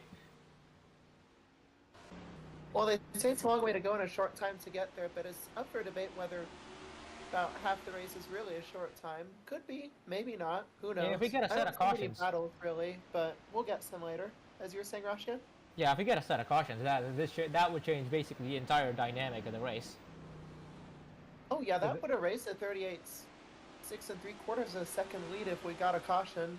I'm not sure we're in a stage to get one, but even one little slip up could really make something big happen, or mechanical failure, or really anything that would be worthy of, you know, interfering with the race. Oh yeah, definitely so. This Yeah, midfield, which here's a battle. these midfield battles are getting pretty spicy. If there is going to be an incident, it might come from here. Quite possibly, or a lap car just getting in the way, or maybe something of that sort that could just cause a bit of trouble. It could be anywhere, really. Oh yeah, there's basically action all over the track here, as we see the number 91 of Alicia Bird trying to unlap herself. And will. Yeah, she'll clear 38. Alright, any further thoughts from you, Rashia? Nope, not over here. I think we can just send it right back to the booth. Great, let's do that. Thank you. We're actually going to send it down to pit lane. Ludovic, you've got something for us on the 62 car. Yeah, and as we get later in this race and we continue lapping, the 62 is starting to complain. The amount of marbles on the outside, especially of apparently turn 3 and 4, is getting so bad that when there's a lap car or anything, it is just extremely disturbing for that. I mean, at least for the driver, the Jankovic. So it is. Oh, as there, that was wide for the 22, I think. Oh, 32. Pardon me. But yes. It's starting to get disturbing now that when there's lap cars, they just go into marbles and they almost lose it. So we might have a car or two that is just goes into marbles and loses 5 or 10 positions just because they get stuck in a terrible racing lane and then have dirty tires. So watch out for that. As you're hearing behind me, that's the cars packing up that are done for today. Well, I think we need to go for our FanDuel ones to watch in this one. And I want to start with you, Liam. What's your pick on who you think is going to take this race victory? I mean, as cliche as it is, I'm going to take the obvious pick. I'm going to go with the 38 car. I'm going to go with the 38 car. I mean, Yunwei Ku, she's been incredible this race. She's led almost every lap. She led her heat, and I mean, barring a caution, it's her race to lose. That's 7 seconds ahead of the rest of the field. As long as she stays cruising, I think she's got this on lock. Lou, you wanna make your pick from pit road here?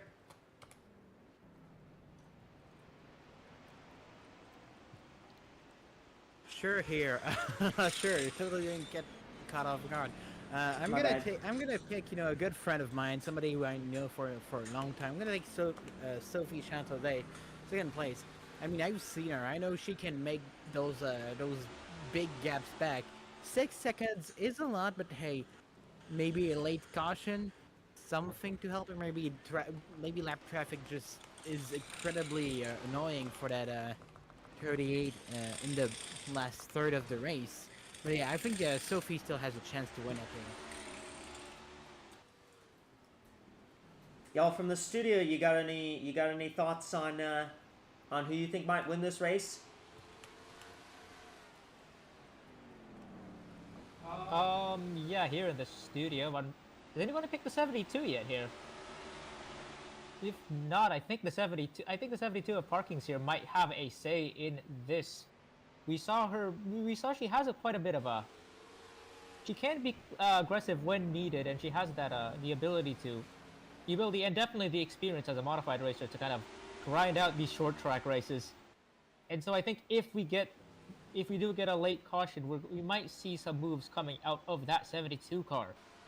How about you, Madison? Now you raised some good points there, and I hate to, I guess, bring up some past picks perhaps, but the 26 has really been closing that gap. I mentioned 6 3/4 earlier, and since we last spoke in the studio, that gap has closed up by about half a second. So I think if we get a caution and then subsequently a restart, we talked about how good third was as a position to be in on the starts of races because it's second on the inside row, and that would be the position the 26 would be in, assuming that she keeps that spot. So I'm really picking the FedEx car there to potentially win this, if not in the 38, who's just been almighty dominant. And yeah, back to the booth, guys. Well, I'm last, so I'm going to take a bit of an interesting pick. I may have a little bias here in this one, but I'm going to take Cynthia Rariston to the 32. I think we're going to get some... We're going to get a big string of cautions. The 32's looked really fast. She's been pushing her way through the whole field. Former driver of mine, moved teams, still got a lot of confidence in her, so I think Cynthia Rariston takes this one. We're going to get a string of late cautions, and that 32 is going to be there to take advantage. And those were your FanDuel ones to watch. 92 laps complete in the clash. Only had the one caution, which came on lap 7 for the 96 of Angeli Rigatino, spinning into the tire barriers, which necessitated a caution. So other than that, we've been green the whole way, although it has not been clean. Not by any stretch of the imagination has it been clean. Now, I do want to bring something up. Everyone's been during that once watch segment. We talked about late cautions, and if we do get a string of late cautions, the car that's going to be stuck in the middle of it is that lead car, the 38. She's in the middle, getting close to the middle of the pack now. At least she's passed a couple cars that have gone a lap down. All the activity is going to happen where the most cars are, and if we do get a yellow, it's going to happen right around that 38.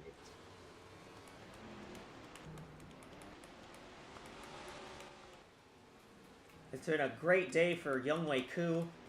Took the lead early in her heat, and she took the lead on the first lap on her heat and led the entire way. She's led most of this race.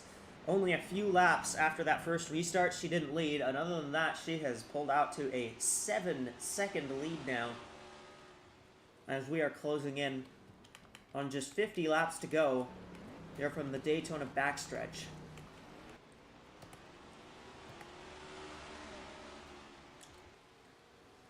Cynthia Rariston in the 32, getting around the 21 of Amani Wandayo once again. That 21 still not exactly very fast. She's now scored 5 laps down. Alicia Bird in the 91 has currently scored 3 laps down. You gotta wonder. We mentioned earlier each team only has one car for the clash, and maybe the 38 being in that first heat, the most calm heat of the day, has allowed them to have a clean car. Oh, about that. The one just absolutely shoved the 38 through the entire corner there. That is not something trouble. I think Ku is going to appreciate. And the one gained pretty much nothing from that either. I was going to say, is having a clean car an advantage? Heading into this race, having the cleaner car, not having to deal with any damage from previous heats. But I mean, they just showed there it's not really gonna matter if you get caught up in an incident here. If you get caught up in an incident with a lap car, I mean, that's going to be the worry I have for the 38 at this point, is getting caught up in something with a lap car doing something stupid like that. She's been battling. She's had the absolutely the most dominant car all day. It's looked like nobody's been able to touch that 38, but all that could change with just a single wrong push into a corner by somebody trying to stay on the lead lap here. I mean, we saw in the LCQ cars getting turned around just by other cars around them. If the 38 makes a pass to the inside and someone gets squeezed into the wall, that pinball effect could end up knocking the 38 around. So it could be outside factors completely out of her control that might end up costing Yinwei her shot at the win here. Oh, we got a Oh, and spinner in speaking of, we front. got Speaking trouble. of, it's Gennaro and Wandayo. That's the 21 who was already slow. And they're going to get back going, so there won't be a caution, but 42 that was a lead lap car. yeah, the 42 was on the lead lap before that. Now the 38. And again, this is that zone that the 38's in where you could see somebody make a really weird move and bounce right up into her, and it could cost her. 64 was looking at doing the push strat into the corner there, but didn't pull it off. And these two are also pretty well gone for second and third. It's a bit of a stack up here from fourth on back, because the 62 and the 32 are in fourth and fifth. I mean, had Koo been any closer or further up on that back straightaway when that incident happened, she could have very well been caught up in it. So Absolutely. That could have been, if she was there at that point, that could have been her herself. She could have either piled into it or caused it herself if things didn't go particularly right, because that 21 is not particularly fast, but the fact that we got a car in the tires. That's the 15 of Tabrizia Tolerone. Engine failure. That's a coolant leak on the 15. She tried to come to pit road, and she is in the tire barriers. Yellow is out, and that's what we were talking about. Yep. Now everybody's going to try and get it sorted out here.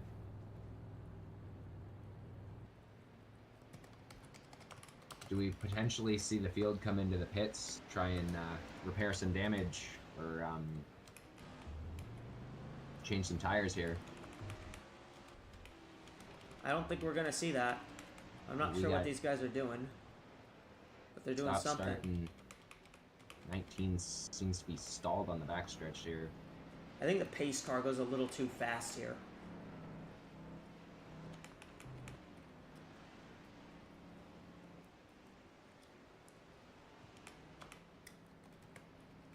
Guys, I think the 15 is halting damage repair due to pace car. I think so.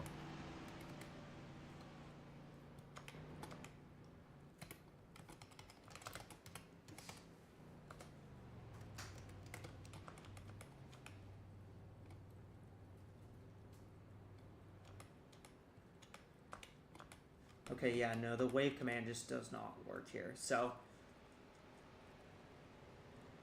was going to say maybe throw a few extra caution laps. So let them get sorted here.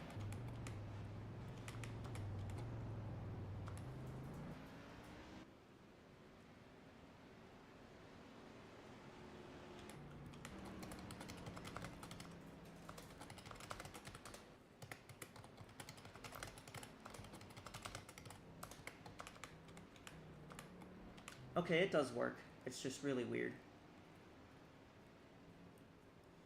And we're trying to get all these lappers out of the way, so that when we get the restart, which is going to be this lap, they're giving them the... Do we want to give them another lap or a bit to catch up? I'm going to give them... Yeah, I'm going to give them one more lap.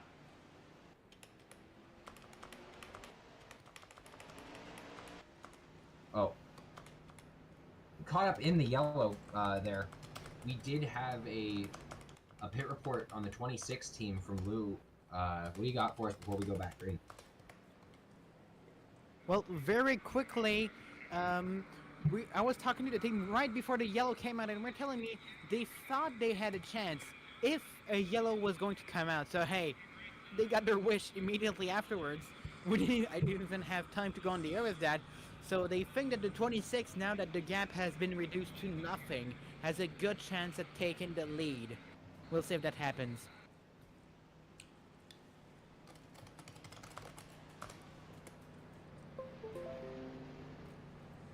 So, these cars that are lining up to the inside, normally there wouldn't be cars lining up to the inside.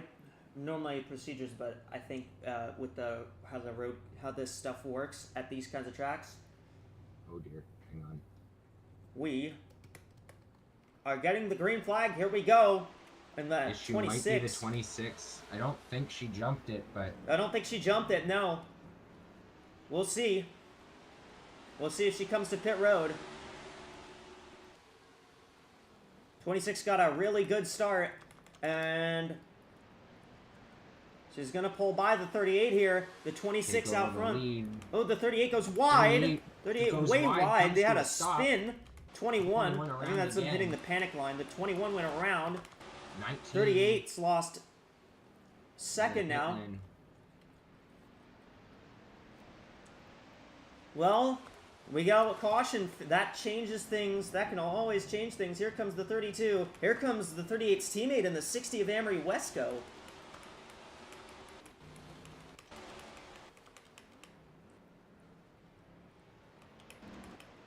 And a good chunk of cars.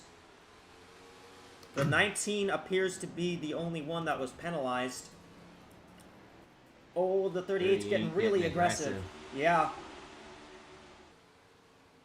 And that's allowing the 26 to get just a real nice gap in the lead there. Yeah, but for how long?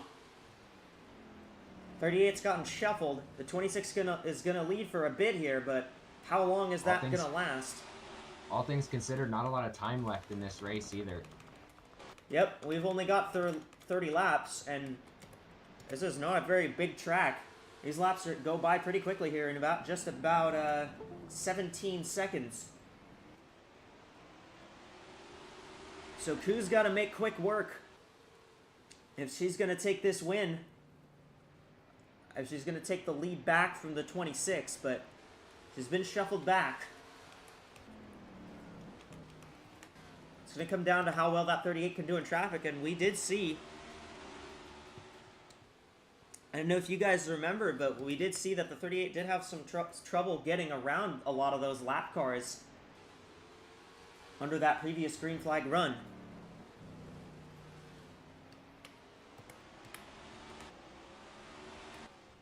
Sophie Chantosay in the Toyota leading the way now, but for how long and how is she doing on terms of those laps? The 32 is matching her.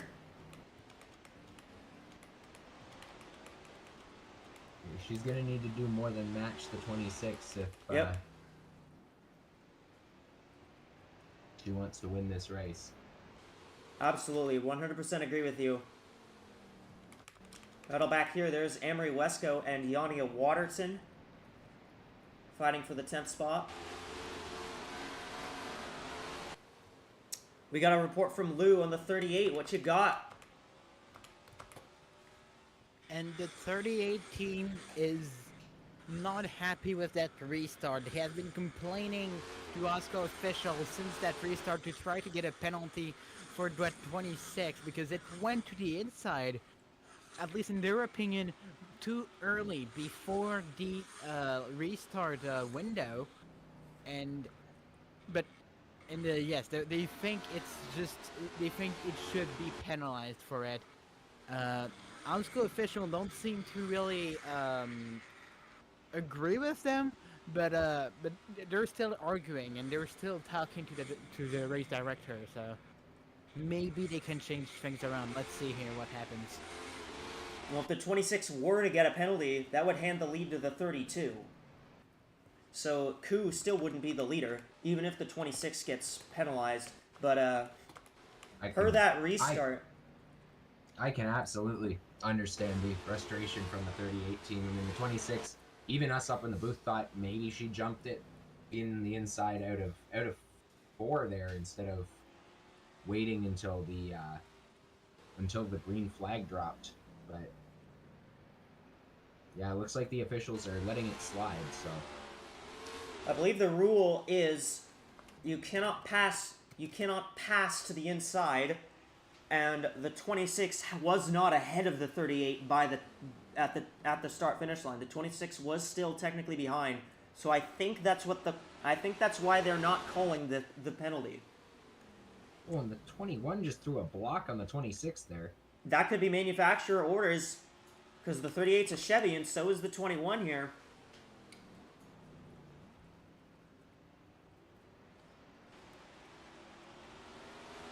We've seen Chevy do a lot of things to try and get their manufacturers to get their cars what they want out of them.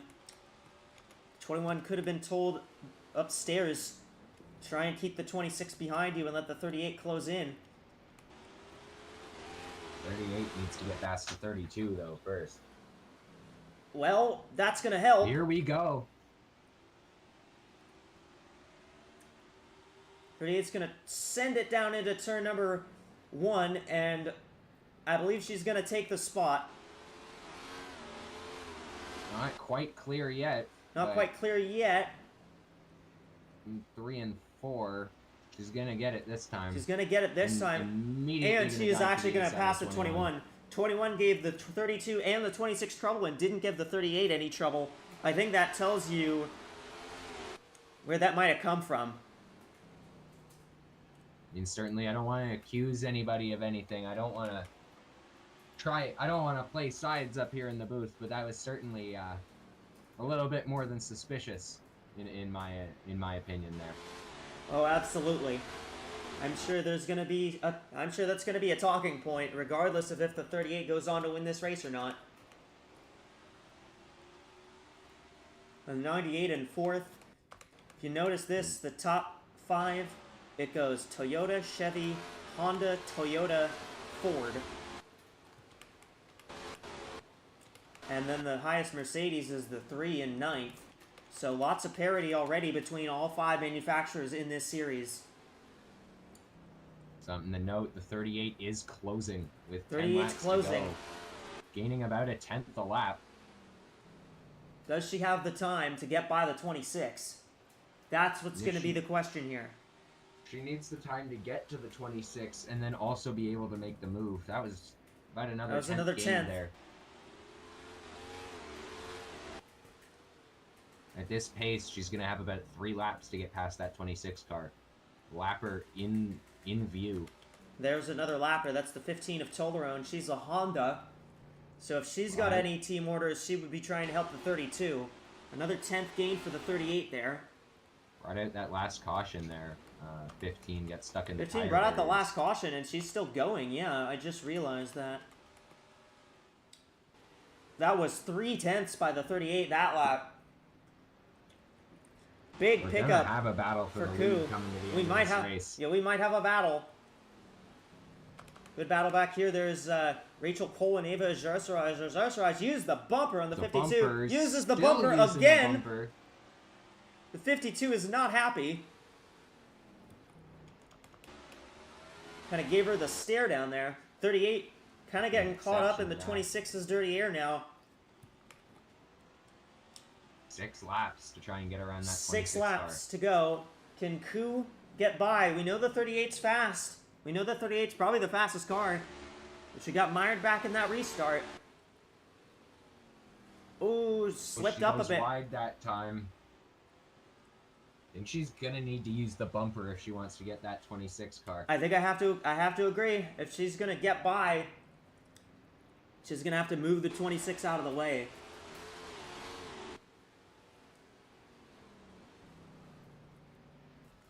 And the first AWSCO race could already see drama because the 38,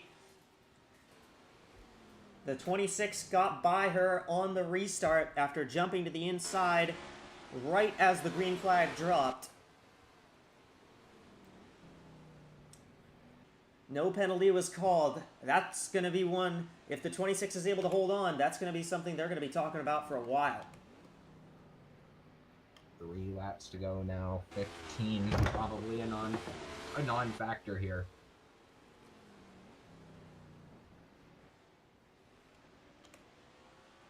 If they're gonna get that 15, it's gonna be on the last lap. 2 laps to go. Does Ku have enough to get by the 26? She's got to really make a deep move, I think, if she's going to try to get it. White flag. 1 lap to go. Sophie She's gonna Chandase. have to dive bomb. She's going to have to dive, but I don't think she's close enough to do it. Not right now. How will her corner exit be? Will it be good enough to get to the 26? It will not.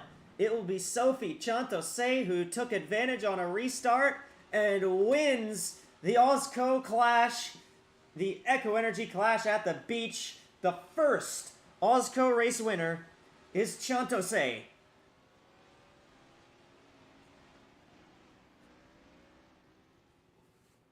Great race. Great night of racing. And the 38, what could have been for Youngwei Koo, but it just was not to be.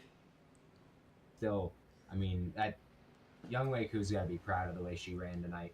Should have gotten the Absolutely. win, but I mean, led every lap in her heat, led a bunch of laps here, and it just did not end up working out for her. We got some problems on the. I'm not on sure the what these racetrack guys here. are doing.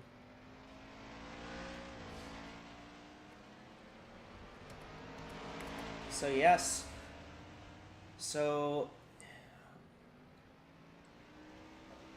a great race.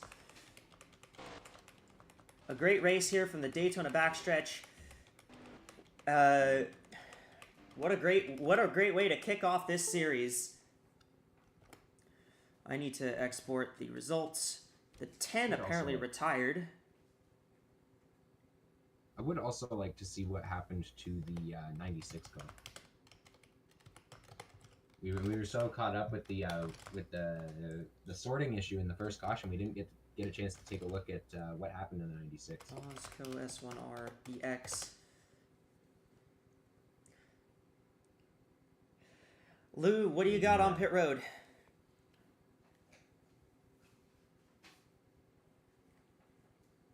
All right, guys. So the 38 Young Hoo Koo has just got out of her car and is now rushing to race control. She has not talked to anyone. I'm trying to follow as they're going along. I don't exactly know what's happening. The entire race team is now just going to race control, and they look extremely dissatisfied with what is happening at the moment. I'll tell you if something happens, but at the moment they're all rushing there.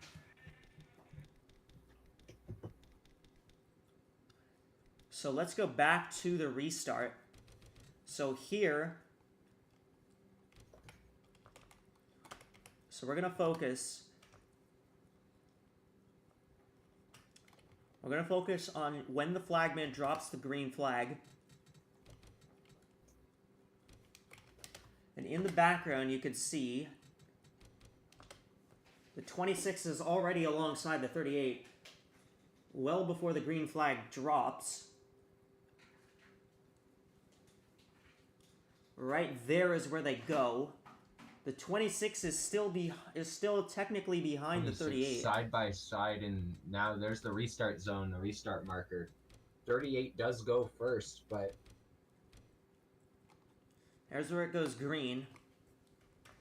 And at that point, the 26 was technically behind. I like to see that potentially from our sky camera if we've got an angle of it. Yeah, let's go in with our Echo Energy Skycam. There's what it looks like from above. Meeting the restart zone from the bleachers there, you can see 38 is ahead. The 38 is definitely ahead at the time they threw the green, and the 26 does not actually and the 26 never passes the 38 before they go green, but that will still be a point of discussion. I mean, it was within the rule book. It was within the rule book. It says you can't pass to the inside, but the 26 never passed the 38. The AWSCO rulebook says nothing about a lane change prior to the green. It just says you can't pass, and the 26 did not pass until after the green flag. Literally did the Max Verstappen, what he used to do on the Formula 1 restarts. So here's what happens to the 96. This is way early in the race. 8 tangles with her. And she just got straight into the barriers. Sorry, wrong place, wrong time. Yep. And a tough way to start the season for Angeli Rigatino, who had such good pace in all the preseason tests. One more thing I do want to see is potentially what happened to the 10 car. Yeah, I want to see that too. This race. It might have been a caution stack up. I believe it was. Looks like damage on that car. Yep.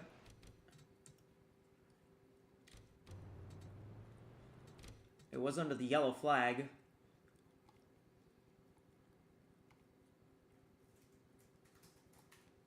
Oh, the 3 Yeah, and just it was stops just a, in front of the 10 there.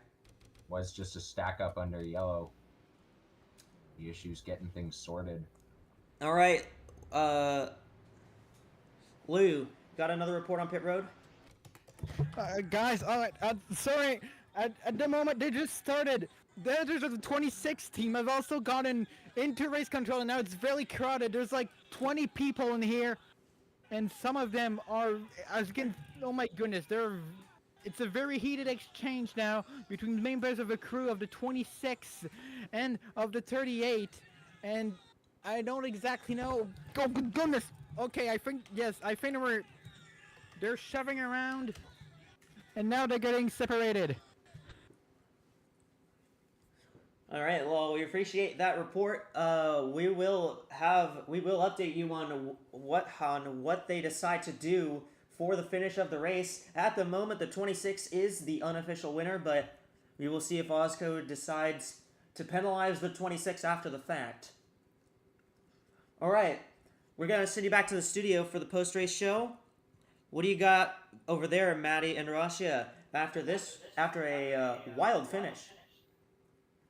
Well, I'm going to play devil's antagonist here, and I know this might get some people disagreeing with me, but I really don't think the 26 did anything wrong per se.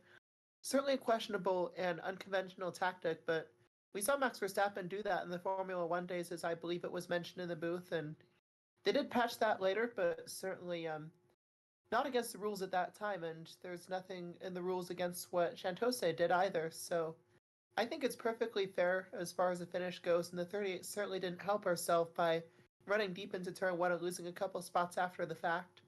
So what do you think about that, Rashia? Do you agree with me, or do you have a differing opinion? I mean, yeah, but by the rules, I think that move was perfectly allowed. It was definitely a questionable one. But by the rulebook, the 26 didn't actually pass the 38 until after turn one. I don't know. I don't know the what do you call it? The legality of kind of taking up that inside lane before the restart. I think we've had similar situations like that in NASCAR where we've had cars penalized for moving lanes around before crossing the start finish line on a restart. So just have to see what the race control decides in terms of their judgment on how that restart went down. Well, I think if Chantose didn't break a rule, she certainly made a rule for sure. And yeah, really just a very controversial finish there, not to mention just the whole weekend of racing, all the 4 heats, the 2 last chance qualifiers, and now the main event having all sorts of things happening. And as you saw in the replay, it wasn't really discussed, but third and fourth as well, they had some kind of a similar thing happen there. And of course, not much of a problem with that. It was to a much lesser extent, but the 26 was not the only one to make that sort of, I suppose, tactic on the restart, if you will. Oh yeah, there was definitely a couple of cars I think definitely on that last restart who were kind of hanging back and trying to use that inside line. We saw the 62 do the same right behind the 26 and Yes, and you see that with the 62 it didn't really work, but with the 26 it just did. It worked a lot more with the 26, but the 62 was able to pass the 72, to be fair. Did the 72 not get back by later? I think what happened. Yeah, I anyway. think not by later, but I think at the start, the first couple of laps, Jukovic was able to hold on for a little bit. That's a fair point. Certainly much more successful and much more controversial for Chantose for sure. And yeah, I'm surprised we didn't have as many sizable crashes as we did in some of the last heats and last chance qualifiers in this main event. Certainly a few incidents that happened and some cars dropped out of the race, but not quite as many massive moments. A relatively clean event for what is basically a bull ring style event, really. Yeah, 3/8 of a mile, that is a bull ring. Yeah, I think it's actually 2/5 of a mile, but yeah, it's just about the size, just a little bit larger than your typical bull ring event. But yeah, with 26 cars here, I'm surprised there weren't that many cautions here. Hey guys, Liam just coming in from the booth here. Just wanted to chime in on the restart situation. I mean, there's gonna be some disagreement on this. There's gonna be some people who aren't happy. Completely understand the reason why the 38 team is upset, but that is just, I mean, innovation is the spirit of stock car racing, and if it isn't specifically written in the rule book, it's free game. We've seen it with Ross Chastain at Martinsville. We've seen Smokey Yunick innovate in the early days of NASCAR. And here in AWSCO, we're seeing teams innovate with restart strategies that, I mean, I can just consider controversial. We did see some cars get penalized for jumping the restart. The 19 on that last restart got penalized for passing a car prior to the start finish line. So, I mean, if we take a look at this, the 19 does get past, I believe, the 1, and like some of it's a bit of confusion, but it was made very clear not to pass cars prior to the start finish line. And the 19 did, the 26 didn't, so it's perfectly legal. I think there should probably be some adjustments made to the rule book after this one, though. Oh yeah, definitely. I think the race officials will probably be looking to close that loophole here. But yeah, we had some restart penalties laid down on that, especially with that first restart. We had plenty of confusion over the timing of the green flag. I think. Yeah, no, No, over to you. right, yeah. So I was just going to clarify my opinion a little bit as far as, the whole restart controversy and how I said it's perfectly fine what the 26 did. Certainly within the rulebook, yes, and I think it's acceptable in this instance since there's nothing explicitly disallowing it. But I think going forward, there should be some kind of rule written to prevent further controversy on that sort of issue. Like, if your front bumper is not behind the rear bumper of the car ahead of you, you probably shouldn't be let to get away with that sort of thing again. And there has to be more analysis, and I'm not a perfect rule writer. Certainly singing in voice isn't going to solve the whole thing, but I don't think something like that should happen again, but I don't think there should be penalty taken this time. That's a fair. I think that's probably a fair assessment of what'll happen here. I don't think there's anything necessarily you can hit. You can hit the 26 with in terms of anything specifically in the rulebook right now. But yeah, there's probably going to be some changes being made. I believe we have another report coming in from the officials stand, I believe, now for Lou. Go ahead. Okay, so the race control has decided that they would not make a decision tonight, considering the situation that happened in the race control room and that whole complex. They decided it was a little bit too heated to have a reasonable argument, so hearing about that will be heard tomorrow. Obviously, we're in Speed Week, so it's not like the teams are going to leave, so there's no one that's in a hurry to make a decision right now, so the decision will not be made tonight. That's what race control has just told us. Thanks, Lou. Yeah, and I think that's fair because with the controversy of this as well as just a lot of the controversy is already taken tonight, I can't blame them for hesitating on this decision. You can't just, rush with this sort of thing. Got to make sure you get everything right first. But you certainly do want it to be timely enough that it's not just sit around and wait and have pointless debate about it. Yeah, I think that's fair. There's probably a good amount of time for the race officials to figure things out. I think it's also important to note that of any race that this situation could have happened at, the exhibition race is probably the best place to do it. Yeah, much better when there's not a championship on the line. This is just a race of pride and fun rather than anything that has serious weight going forward. And we talked about that so many times, and we didn't want to talk about it in this context necessarily, but, well, here we are. This is what's happened, and, well, That's all there really is to discuss. Any further thoughts? Nothing on my end. How about, is Liam still here? How about you? I am. Yeah, I mean, I said all I needed to say during the race, and I've made my thoughts clear on the situation. I'm excited to. I'm anticipating to see what the officials come up with. That'll be certainly one of the developments through Speed Weeks, and can't wait to see what goes on once these cars hit the full track here at Daytona. Yeah, definitely. We used about a few percent of the track today, and we'll be using pretty much the whole thing tomorrow, different layouts and all that. And yeah, tough short track racing going to be very different from big pack racing, and can't wait to see that. Over to the booth, I suppose.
Yeah, I mean it's gonna be great.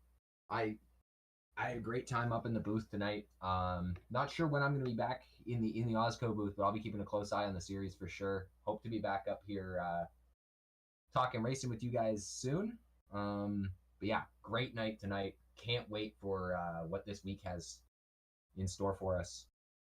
And I'm gonna let you sign off for us here.